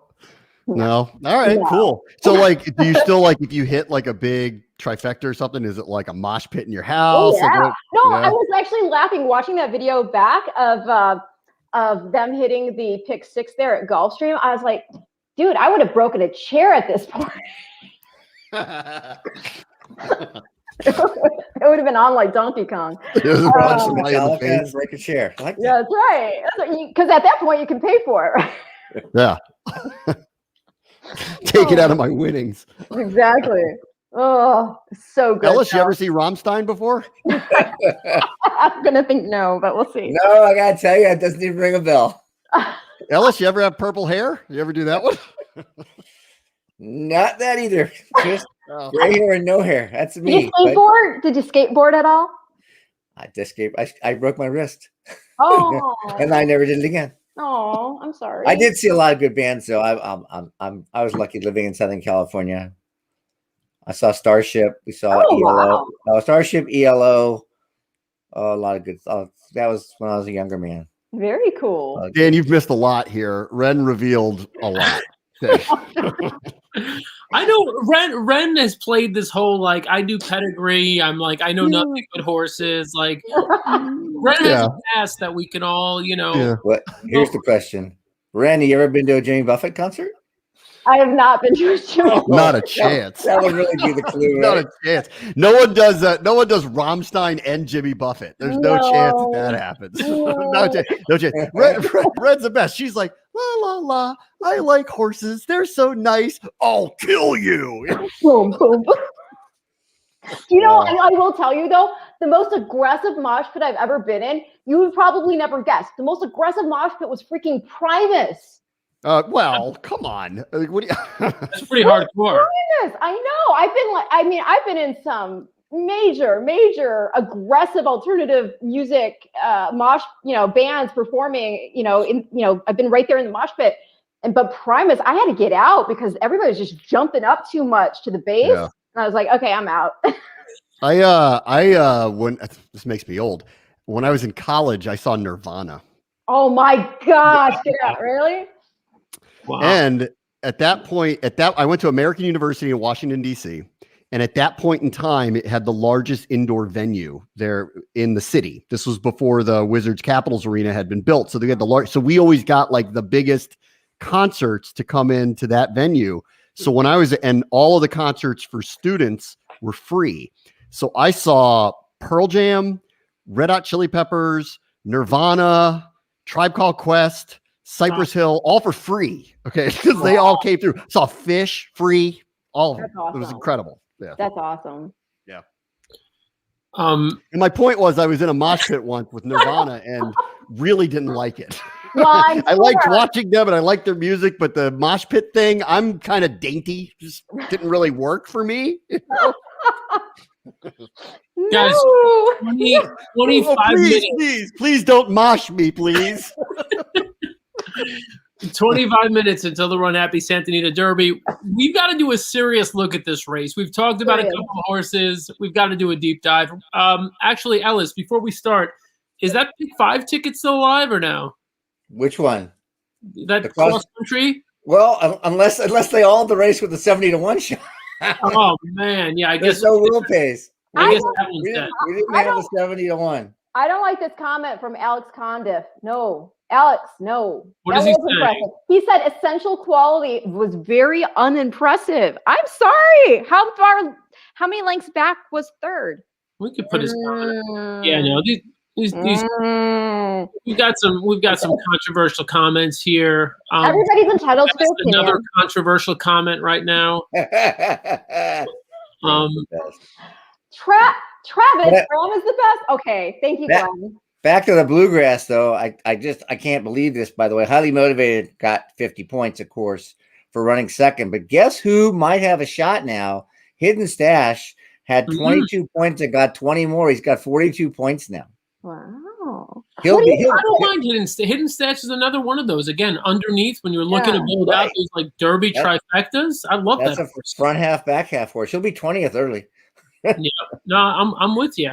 All right, we're getting our first look at the odds here for the Runhappy Santa Anita Derby, and mind you, not only are we looking at the odds right now, we're going to really get as close as you could get to Santa Anita. If you're not there, you want to feel like you're there, we're going to have the track announcer on with us in a moment. The one horse is Scratch, as you can see there, Roman Centurion. I was excited to see him. I know Matt Bernier, who we've had on shows with us, loved Roman Centurion earlier in the year. The 2-horse Dream Shake, I love 6-1. If this price holds, I'm making a big win bet on Dream Shake. I'll just tell you that now, and I can come back to that. Rock Your World, a little bit of a hype horse, buzz horse, 5-1. Come on, Dan, you can say that better. What? Rock Your World. Rock Your World. There you go. Right on. Off the Pasadena, went on the turf. Turf to dirt. Does it transfer? Ren's going to tell us why. Well, Ren's going to make a case. She's going to give us the pedigree argument. She'll let us know. Parnelli, the 4-horse, is 50-1. Parnelli is going to be on the lead. So if you just want a little run for your money, if you want to have a horse in first place who's 50-1 and feel like, oh wow, I'm in the game, Parnelli's your horse. He's going to be on the lead. I guarantee it. And he's 50-1 right now, the 4-horse. The 5-horse, Back Ring Luck, coming out of an allowance win, also 50-1, is going to be pressing the pace. 6-horse, Otto the Legend, coming out of a maiden win, which means that was the first race that he won. Big price again, 35-1. Mario Gutierrez up for Steve Asmussen. Your favorite, the 7, Medina Spirit. We've talked plenty about him. He's won every time he hasn't faced Life is Good, and Life is Good is not in this race. So Medina Spirit, your favorite at even money. The 8-horse Law Professor, Ellis's old job, Kent DeSormo up. Mike McCarthy, 24-1. The great one, Bram Likes the Pick, named after Gretzky, I would assume. Yeah, I would assume. And you know what? Like if you were watching the odds boards there, it went from 11-1 to 5-1 in the blink of an eye. What happened there? I don't know. I was that 11-1. I'm like, don't talk about it. Don't talk about it. Don't talk about it. And then the other sort of buzz horse that I'd hate to admit that he's a buzz horse because I actually really like him. The Other Baffert. The Other Baffert. The Other Baffert. The Other Baffert. I made his acronym. 5-1. The 10-horse defunded off the maiden win that we showed you earlier. So look, an interesting board. we've had a few people on the show already who say, you know what, Medina Spirit, take a shot against Medina Spirit today. Let's go to one of the co-second choices right now, because we've kind of danced around this horse a little bit. Rock Your World, the horse going from turf to dirt. The question is, can that happen? Like, will it happen based on pedigree? Ren, can this horse do this? I mean, look, you got to think of it this way. Any horse can flip if they have enough class. So that's what it's really going to come down to. Because remember, Candy Ride himself obviously won the Pacific Classic on dirt. He was also, a winner, a Grade 1 winner on grass. And then, the bottom side, your dam is by a Belmont winner and Empire Maker, but Empire Maker also brings more turf influence to the equation because he's out of Tussaud. And then the second dam is by Giants Causeway, but then also remember, Giants Causeway did run second in the Breeders' Cup Classic. So it really is not so much of can this horse run on dirt, it's so much as will class translate to the dirt. So we'll have to wait and see on that. All right, let's take a look real quick at how Rock Your World won last out in the Pasadena Stakes. Rock Your World is now Ask for More in second. Red Flag takes third.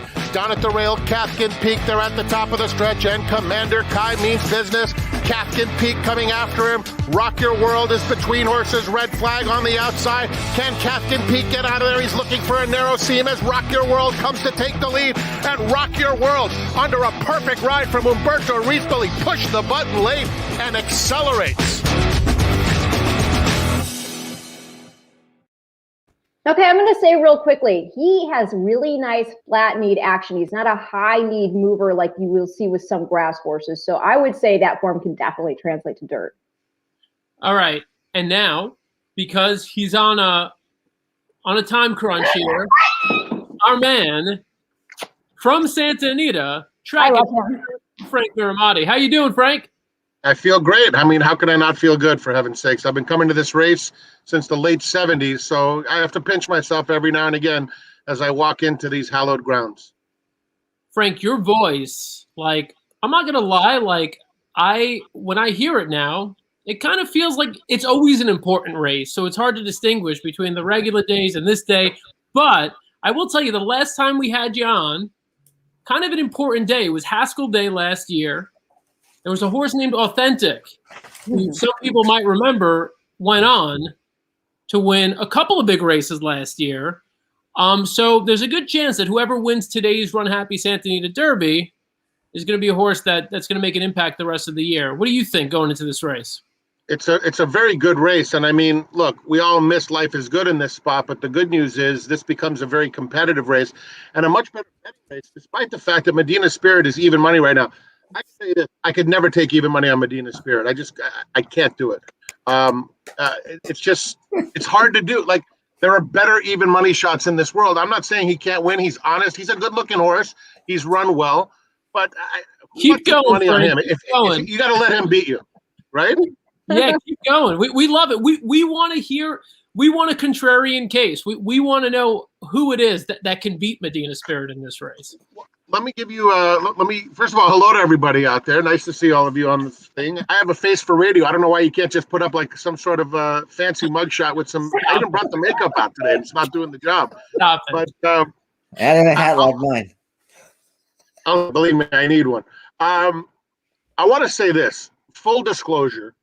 Rock Your World is my pick in this race, but full disclosure, a friend of mine asked me to find him a future bet on this thing, and I did. And as a result of it, he got 200 to 1, and he gave me a little bit of it. So I'm rooting for Rock Your World in Kentucky Derby. That said, there are a lot of inside reasons to root for this horse. The first being the breeders, Ron and Debbie McAnally. I mean, Ron McAnally, let me say this. We always like new things. You know, when you're on a forum like this, people don't want to hear the fluff. They don't want to hear just any old story. Ron McAnally got me the job at Oaklawn Park. Now, I'm not saying that I didn't have the credentials or the ability, but Ron McAnally called Charles Sella, may he rest in peace, Mr. Sella, and he said, Frank's the best, you hire him. In fact, Ron told me maybe 8 or 9 years before I got that job in 2012, he said, Terry Wallace will be there forever, and then you'll get the job. And we never talked about it again. And then they called me in, which is always a cool thing. So I've always liked Ron McAnally. John Henry in his day was one of my favorite horses. Bayakoa is the best distaffer I've ever witnessed at 9 furlongs. And that's a big statement. I know there are others that are going to say, what? But so anything that's a Ron McAnally bred is going to have extra special meaning to me just because. I met him at baggage claim one night at LAX. What an obscure meeting that was out of nowhere. Not quite the meeting that Ren had with Matt Carothers at baggage claim, but it was a good one. Anyhow, this horse is beautifully bred. And I heard, I tuned in right as Ren was talking about the Empire Maker family line. And I don't know if Ren ever saw any tapes of Tussaud, but you know Tussaud was an absolute nutcase at the gate. I don't know if you knew that, Ren. Yeah, no, she went berserk and delayed many starts in her time. And she had freakish talent. So here's the thing. It's a big question mark. Can this horse run on dirt? He certainly works on it. They have said that he can. And his race last time, I loved him in his second start. And I'll tell you this, at the quarter pole, that race we just watched, I thought he was finished. I thought he might run last. And yet he kicked in and took off with a lot of class to him. So he's my pick. I think that Defunded is an interesting horse in here because much like today's maiden race earlier today, Baffert had an odds-on favorite. Bobby Bow. Frankie froze. Did we lose? We went from Bobby Bow to Frankie froze. I'm certainly not going to get much into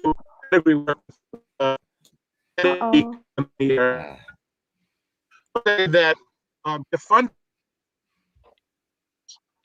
Always drop it some knowledge too. Because pictures are zooming in and out. Are we good? Are we good? Yeah. Are we on? I'm seeing frozen screens everywhere. Now we hear you after you wrote the whole case. Now we hear you. I went to that 310. Rock Your World. This is as competitive as it gets. Rock Your World and Defunded. Frank, the connection is really terrible, which sucks because there we go. He dropped off. Hopefully he calls back in. We should have done this from the baggage claim. We got it back in. Oh, now you're baggage claim today? I got to plug my laptop in. I'm switching to my phone. Stand by. Stand by. Right. You were good. Yeah, you're good. So, but what we got from that was Rock Your World and Defunded, which nothing makes me happier. I kind of like because that gives me, those are alternatives. Frankie Froze. Bram, I was open up to you. I don't know if you know this, Bram. At Santa Anita, today was the first day that yesterday was the first day they allowed fans back in. Yeah. And today was the first day they allowed fans in the infield, which is pretty awesome. The infield. On the infield. Wow. That's actually surprising. Because I saw, I'm going to go to the Preakness because it is opened up. And I think they're going to let 10,000 people go there. I haven't seen anything about the infield. I have a hard time buying that's going to happen. I'm actually semi-surprised. They must have it pretty cordoned off though, right? I mean, there's no way that they're letting people kind of congregate the way they normally would in an infield, right? I mean, well, I don't think they'll do the infield. Frank froze, but is back. Yeah. Hey Frank, what was it like to have fans back in the building? It's a beautiful thing. I'm a fan first, so for me to have the opportunity to see these people that we've had so much of our joy stolen over the last year with this pandemic, and obviously there are many more important things to worry about than coming to the racetrack. But to a lot of people, this is a lifestyle. It's a thing. You call your friend and you say, "Let's go to the track." And so I'm very pleased to welcome the fans back and to see them. And yesterday we could hear them loud and clear. And today I did the seminar pre-race, and I'm throwing a shutout so far through 7, and that's not a good sign. But I'm ready to warm up for the second half of the card. And perfect game so far.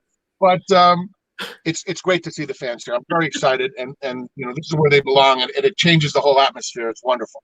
Hey, Frank, obviously it's a disappointment that Life is Good isn't racing today and probably is not going to be racing in the Kentucky Derby.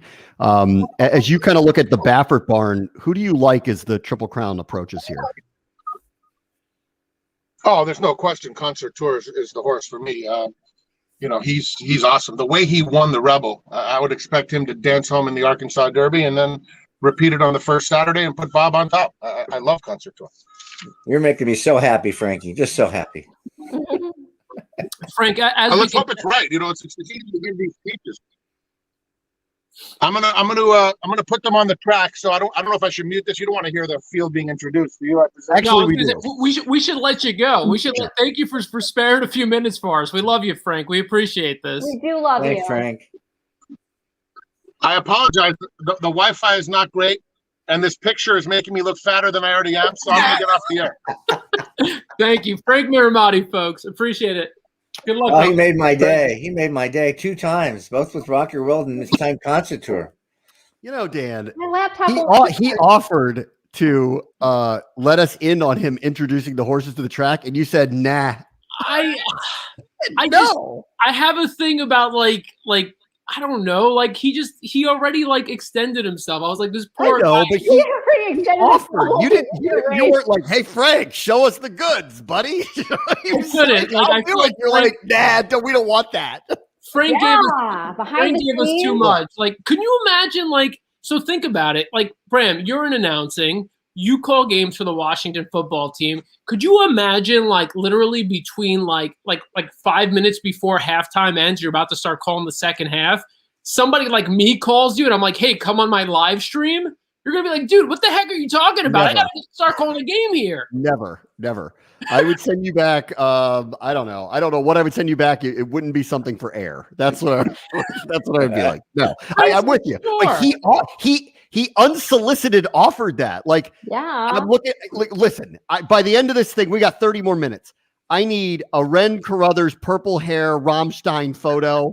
We lost out on Frank giving us the behind the scenes. We can actually literally see him talk the horses onto the track. Dan said no to that. Call me disappointed, okay? I just felt like the poor guy had done enough. I felt all right. But what if so your example, if you called me and said, "Hey, can I just watch you call the third quarter?" And I said, or what if I just said unsolicited to you, "Hey, do you just want to see me call the third quarter?" And you're like, "No, I don't really want to bother you." That's what I would say. I would be like, "Bram, you're a friend. I don't want to impose on you. Yeah, let's pick this up next time." By the way, does have some pipes, man. Oh man, he does. He's great. I mean, Frank Mirahmadi. When I hear his voice, I get goosebumps. I'm like, this guy. How is he not the main guy? Like, how is he not everywhere? He is. Yeah, as you like to put it, Dan. I'm an announcer, and I'm very, very jealous of his voice because boy, that's some supple tones that he's got going on there. That is something. Sorry, he's such an awesome person too. Just so I love him. By the way, awesome. I want to bring in some of the comments from the viewers here, and if you're watching, please drop your comments here. Let us know who you like, who you're betting. It seems, according to I don't know if it's because we've been talking about this horse. I think people watching this show right now have about $10 million bet on Defunded. Everybody is betting Defunded here. What is going on? Is anyone betting anyone else but Defunded? I mean, Baffert Smith. I mean, I don't care what you think of the horse. That's hard to bet against. Honestly, it really is. Especially with there's no clear. I don't care that horse is 4-5. There's no clear favorite here. There is. Here's the question. Okay. What is Dan's dad like? Yeah, what is he like? I'm getting phased out. It's like I'm like so like no one cares. I'm just getting phased out. How much did he win on that trifecta where he had the 72-1 horse? $1,700 for 50 cents. Yeah. Wow. Yeah. Did he have it straight, Dan? Did he have it straight in order? Yeah, exactly, straight. No, he actually boxed it, which is disappointing. But Did you get your cut from the Blackjack Fletcher Pick 6 ticket at Golf? I got my cut from that, and I really hope that my dad's going to send me a cut. No, come on. He isn't commenting in the stream today, so maybe he's not going to give me a cut today. He's taking his money and running. Can I tell you the ones that I have interest in? You can either talk me off outside of Medina Spirit, obviously. Sure. Let's actually handicap the race. Go ahead, Bram. Let me give you a few that I've caught my attention and a couple that actually have some decent numbers attached to them. Okay. I like Dream Shake here. I really like Dream Shake here. Dream Shake was no match in the Life is Good race. And if you love Medina Spirit, I don't know why you hate Dream Shake. You get a much better number on Dream Shake. So I like that one. I like the great one at 7-1. That is a lovely, lovely number. Monster Run a couple of races ago. might have had a bad trip last go. So I think that's a really good number, 7-1. And of the big numbers, I mean, it's a huge step up in class for back ring luck. But first go out of Sadler. I don't know. I mean, at 45-1 or whatever it's going to go off at in my exotics, I like that one to hit the bottom of the board. Okay. Yeah. I mean, that might be stretching just a touch, but okay. You can bash me, Dan. It's fine. You're too noble. You know, you're just too noble. Stretch. Here's my stretch. If I'm going to stretch, I'm going to stretch to Parnelli. I think that horse is going to be on the lead. And who knows? Maybe Medina Spirit's like, you know what? Like they're like, we don't need to go with Parnelli. Parnelli is beneath us.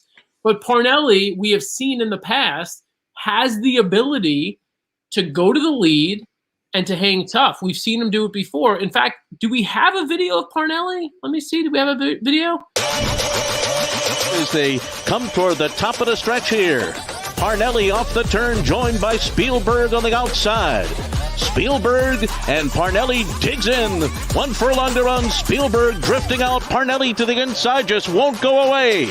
Spielberg and Parnelli locked in battle all the way down to the wire. Parnelli and Spielberg. Parnelli, Spielberg. Here's the wire. Spielberg. He did it by a head. Look, Spielberg came back, ran a decent race at Oaklawn. I'm not sold on Spielberg, so I'm not like making a company case here, but I'm making the case for Parnelli getting to the lead and being able to hang in for a share. If you're betting trifectas, I would throw Parnelli in 50-1 in your trifecta. Ellis. All right. So first, Dan, back ring luck's a good pick. Okay. Just want you to know that. Okay. I made the case the other day. This horse was privately purchased out of his win at Oaklawn. He was available for $30,000 last November. He came back on 3.5 months, and he ran the best race of his life. In terms of how fast, I can only say the Equibase speed figure of 97 is as good as Medina Spirit's run the last 2 times. Medina Spirit's not improving as a 3-year-old. I can't say he won't win, but he's not progressing through the 3-year-old pattern I like to see. Rock Your World, I was really pleased to hear Frankie say it. This horse is bred. There's no question about dirt. Vacoma, Gunrunner, Game Winner, Unified, the best of 82 workout on the dirt the other day. That last race was a stakes race, not a maiden. Sorry, defunded. Don't like maiden to stakes right now, so I don't like him.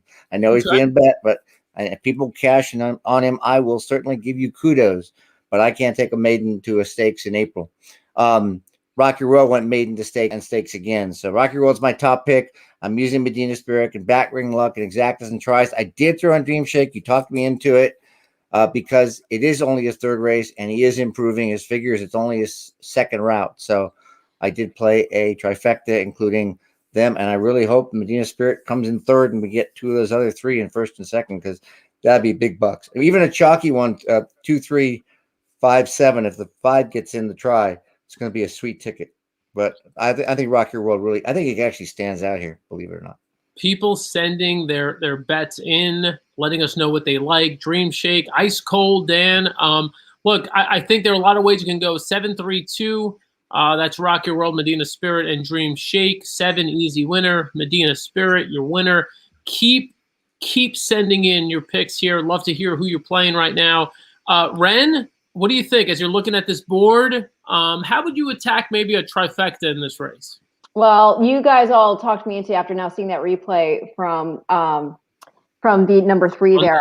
Yeah, Rock Your World. I really liked what I saw there, especially the action being so nice and flat-kneed.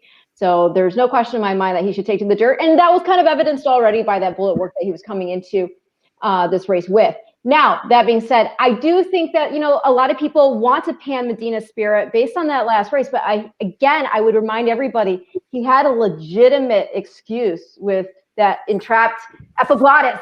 So I would give that horse a mulligan for that, but I don't blame anybody for not wanting to play an even money shot here, for sure. I definitely understand that. But yeah, for me, if it's not going to be him, it would be the 3. And then as far as another horse underneath, I mean, it's kind of tough because, first of all, with my computer about to die, and I was so on that horse for being. Yeah, Dream Shake obviously makes a lot of sense. Of course, I mean the horse's figures are very good, but yeah, I would think go with the other Baffert. The other Baffert. The other Baffert. And the acronym, the obvious trainer, higher priced alternate. The other Baffert. The other Baffert. Ren, I apologize in advance. Your face is momentarily going to be blocked by some of these comments. Face the radio, so just go ahead. Considering you have the best face of any of us, it's a complete atrocity. Don't worry about it. Swag Ray wants us to know that he's betting the 6, Otto the Legend. Michael, big on our little horse here. The other Baffert defunded at 5-1. Swaggy Ray, Asmussen, back ring luck. We are converting people here. Back ring luck across the board, baby. Across the board, 50-1. Mauricio likes Parnelli with the blinkers on. We're going to see some speed here. Lots of people watching. Honestly, I can see the viewer count here, and it's going up and up and up. We thank everyone for tuning in here to Santa Anita Road to the Derby Live. You're about to watch the RUNHAPPY Santa Anita Derby. Horses here going straight to the Kentucky Derby. So big implications here. Medina Spirit, currently your favorite. Even Money, the 7 horse, and does have some support here from people watching. Roy, one of the few people who likes Law Professor at 20-1, the 8 horse. Very interesting. I got Dream Shake. That's where I'm going. Dream Shake, baby. I'm with you, man. Dream Shake at 5 or 6-1 to me. Man, that seems like good value. Give me Dream Shake and the 5 horse that I sold everybody on and an exacta, and I go boom. I'll be right there with you, Bram. I'm good with Dream Shake and defunded. Give me the. It's full Rammstein in this house if that happens. Dream Shake and back There ring we luck. go, folks, for the RUNHAPPY Santa Anita Derby. Enjoy. And they're off in the RUNHAPPY Santa Anita Derby. And Medina Spirit bounces out very well. The great one sprints up to his outside. Parnelli is flashing speed. Rock Your World is also up close in the early stages. And just behind them, Dream Shake, Inside Law Professor, Otto the Legend, followed by Defunded and Back Ring Luck inches up on the inside. They're covered by 7 lengths, and Rock Your World will set the pace. Opens up a length and a half on Parnelli with Medina Spirit in the clear third, just 3/4 of a length off the lead. The great one covers up Dream Shake. Then it's Law Professor, 4 off the pace. Defunded is next. Otto the Legend just in front of Back Ring Luck. They have 5 furlongs to run in the RUNHAPPY Santa Anita Derby. And Rock Your World is the leader by a neck. Parnelli keeps the pressure on second, a length to Medina Spirit third. The great one and Dream Shake still together with Law Professor between those two. Another 2 back to Defunded as they pass the half-mile pole. Otto the Legend and Back Ring Luck. Rock Your World opens up, lets it out a notch, leads by a length and a half. Now it's 2, and he's traveling kindly. Rock Your World is the one to catch. Now it's a 2.5 length lead. Medina Spirit takes up the chase in second. Dream Shake. Dream Shake inches up inside of him. Parnelli drops back. Law He's Professor gone. steadying. Defunded rallying on the outside. They're at the top of the stretch. And Rock Your World hugs the rail. Leads it by 2 lengths still. Dream Shake on the outside. Medina Spirit trying hard. It's Rock Your World in command. Medina Spirit making no progress. And it's going to be Rock Your World to take them all the way in the RUNHAPPY Santa Anita Derby. He's undefeated and wins by 4 under Roberto Rispoli. That was cool. That was cool. The new player on the scene. Didn't Frank say he had a 200-1 future bet on him? That's fantastic. Yeah. That was very impressive. That same strategy, right? It was the same strategy from the other race, from the Wood. You take them from the Bluegrass, you put it on the lead, you go, you make them come catch you. I couldn't believe that first quarter was right at 22-2. He doesn't even look tired at all. 5-1, not bad at all. First bet AI pick. Medina Spirit, no excuses really. I mean, I guess it was a little bit wide, but I mean, you got to win. You got to win there. Medina Spirit, what do you do with me? I mean, Medina Spirit's got the points, right? I mean, Medina Spirit's going to I think we still go forward. I mean, but that was super impressive for sure. Medina Spirit's just kind of a one-paced horse. Dream Shake should move up again. I mean, it'll be his fourth start if he goes. I was disappointed in that. Dream Shake had no excuse there. And Bram, I was with you on Dream Shake. I thought Dream Shake had no excuse there. Had a perfect trip and just didn't do anything late. I mean, I would like to have seen him get by Medina Spirit at least. Yeah, I agree. I don't know. It looks like Rock Your World is real deal. So that's gonna be interesting to see that one moving forward. I honestly, with Medina Spirit now, I mean, goes to Kentucky Derby at 25-1. I mean, what are we looking at here? I mean, that horse never should have been 4-5 in this race ever. So he was second best to Life is Good by 50 lengths, and that makes him 4-5 in a race like this. That's ridiculous. That's why. I mean, that was a terrible bet, to come into this thing. Right. It's not that it's like it's a bad horse, it's just a terrible bet. And that's why everybody had to be off of that. And with Rock Your World, I think you needed to have a pretty good, I think Ren, you were on Rock Your World, right? Yes. Yeah. Well, I mean, not as my top pick. I was like Medina Spirit, but when he asked, how would I play a trifecta, I would say I would put Rock Your World second because that, watching that backtrack back, which, I again was so impressive. Again, look at him. He doesn't even look tired. He's not even broke on sweat. Wow. Dan? I mean, best horse on the day won by a mile. So, we could parse out, should Dream Shake have done this or Medina Spirit done that? I just think Rock Your World was best horse of the day by far, not close. And best horse won. And in the case of Medina Spirit, you're not going to see that horse at 4-5 again. Not in one of these types of races. That's not happening. Hey, guys, we have in the past, especially on these Santa Anita shows, we have, drawn attention to the fact that Umberto Rispoli is one of the better riders, especially on the turf in California. Yeah. This is a breakthrough moment for him. I mean, this guy's going to the Kentucky Derby, has a chance to win the Kentucky Derby. This is a guy who's raced in Hong Kong, in Italy, I mean, all over Europe. This is a big moment. And this is a jockey that people are not familiar with. If you want to root for, personalities and stars in the game that are growing, Umberto Rispoli. So charismatic. He's so charismatic. Yeah.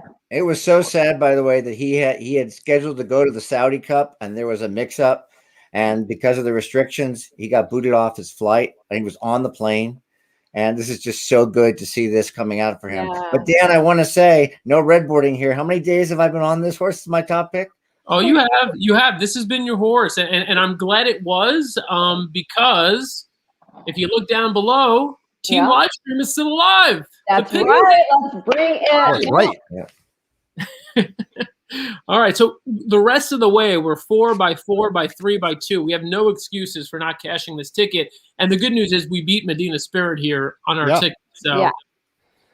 So hopefully we make some money. All right. And that saved me because before I saw that backtrack again, which was what convinced me that this horse would look really good on the dirt for real. Apart from that bullet drill again that was on the tab, I had singled Medina Spirit in my pick 4 and I hadn't changed that, so I got knocked out of that. But I had played a exacta that saved it, so I made a little money back off that ticket. I played a cheapo ticket, so I made my money back from that. Man, you should have asked me earlier in the week. I would have sold you on it earlier. I know. Pick your brain. But what a beautiful horse! This is the other thing I will mention. Part of the reason I love Essential Quality is Essential Quality looks like a very happy horse when he runs.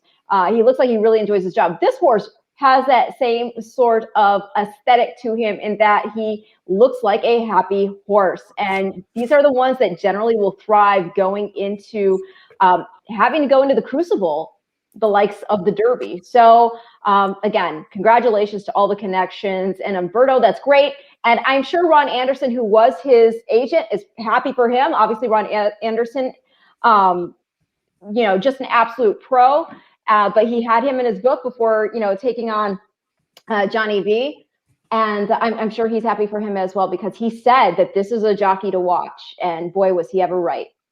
Frank Mirahmadi was on before this race and made a point to talk about the McAnally's breeding this horse. Yeah. And that he thought this horse had a really big shot. And so $12.40 on your win bet.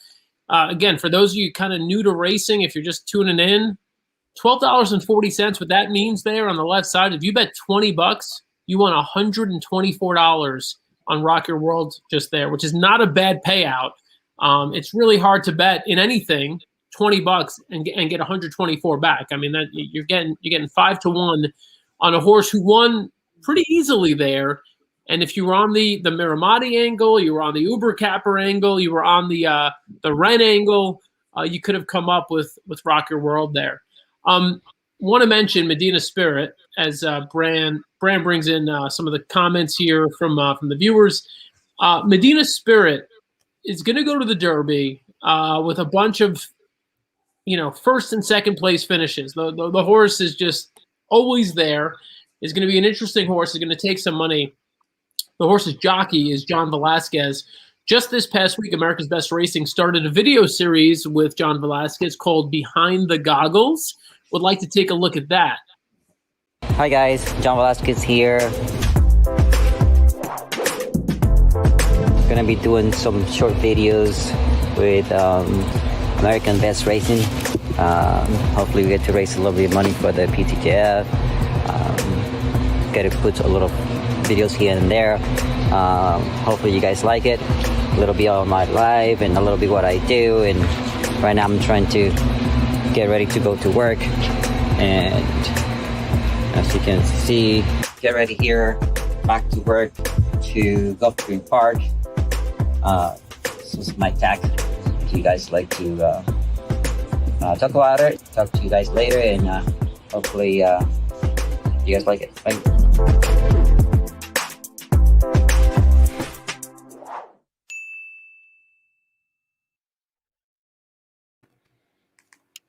All right, that's the website right there. If you want to donate to the PDJF, Johnny V, big ambassador for the PDJF, and there'll be more videos coming up in the next couple of weeks from Johnny Behind the Goggles. All right. Again, great pick to Ellis, though. That was fabulous. Oh, you just want to give Ellis all the credit now? I want to give him his due, because if this is a horse he's really loved for this long, I mean, obviously, that's if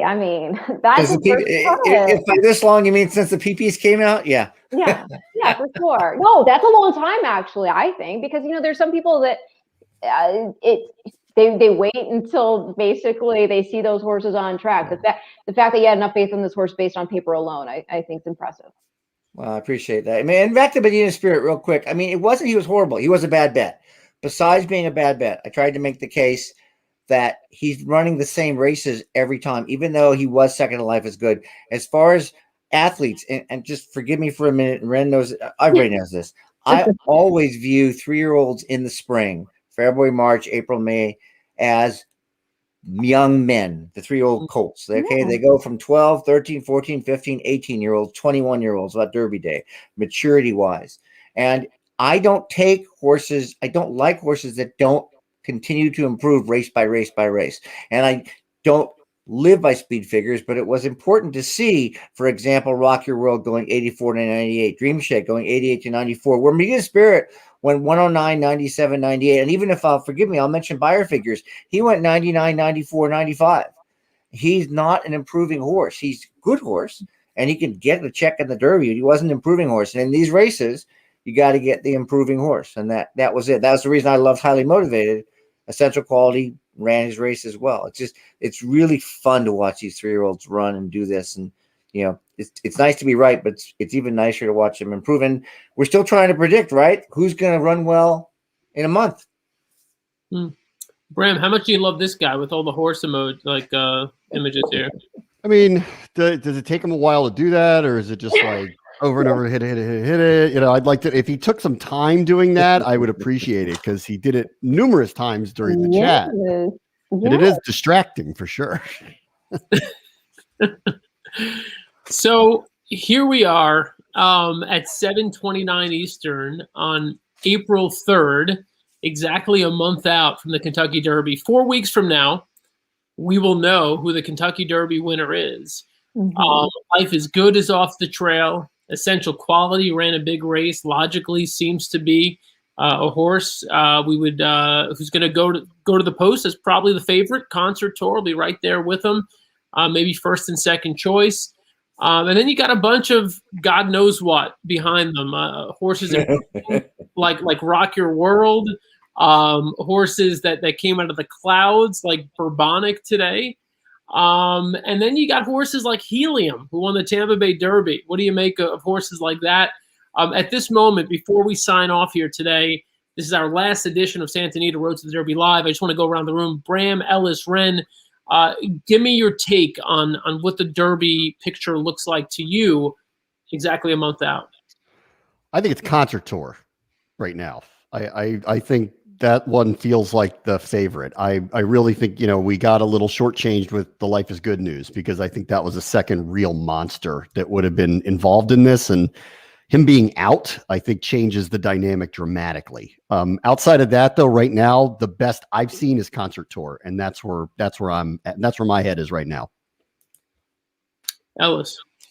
I have to go to get, like what I just said. I got to look at the videos and analyze who's improving the most. But right off the top of my head, I would say Concert Tour, Essential Quality, and this horse, Rock Your World, because he's going to be on a great pattern going into the Derby.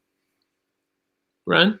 Well, my heart, is with Essential Quality. So I'm going to put him on top. The horse has done nothing wrong, undefeated. We've also seen him persevere in the slop. We don't know what the conditions are going to be come Derby day. And we know he already's got a win over Churchill. It's his home base of operations. And this is just a horse that pedigree-wise, he should just continue to develop maturation-wise, physically, which hopefully then the talent continues to convey with that. Concert Tour, yes, on the obvious, that's the second horse. And I definitely agree with Ellis. What I saw here today from Rock Your World rocked my socks. So I think this is a horse you definitely have to keep on your radar. And we'll see Concert Tour next week in the Arkansas Derby. There's still another prep race next week. I think we got the there's one more Keeneland race as well, right? The Lexington, yeah, the Lexington Stakes. Yep. So we got a couple more races left, but more or less the Derby picture's taking shape. I'm with you guys. Concert Tour looks the goods. So we'll see how it goes. But for anybody watching, I mean, you gotta wait. You gotta wait until the field is drawn, the posts are assigned. You can assess the speed. You can try to figure out what the race is going to look like. There's still time for it. But for now, I mean, you just told me to pick somebody, Dan. What do you mean wait? You tell me to wait now? Wait one more week. Wait one more week. I wanted to pick right now, but you do ultimately need to wait until the field takes shape. Go ahead, Ellis. Well, next week, we wait 1 week. You'll see if Concert Tour bombs, then he's off your tickets, and then right. then you can make up your mind for sure. All right, me and Bram will hash this out Monday on the Winner's Circle on America's Best Race. Right, you guys go toe to toe in the Winner's Circle. Hopefully, we've got a better game to analyze. The UCLA Gonzaga game hopefully turns out better than the other one. What's the score right now? Have you been tracking it? Baylor won by 1 million. Okay. It was total blowout. Very exciting. All right, we still have a pick 4 ticket going. That's right. Come on. Here it is. That's the pick. Dan, I'm not staying for the next 4 races. No, we are right now. Dan loves working overtime. It's not happening. You're not staying.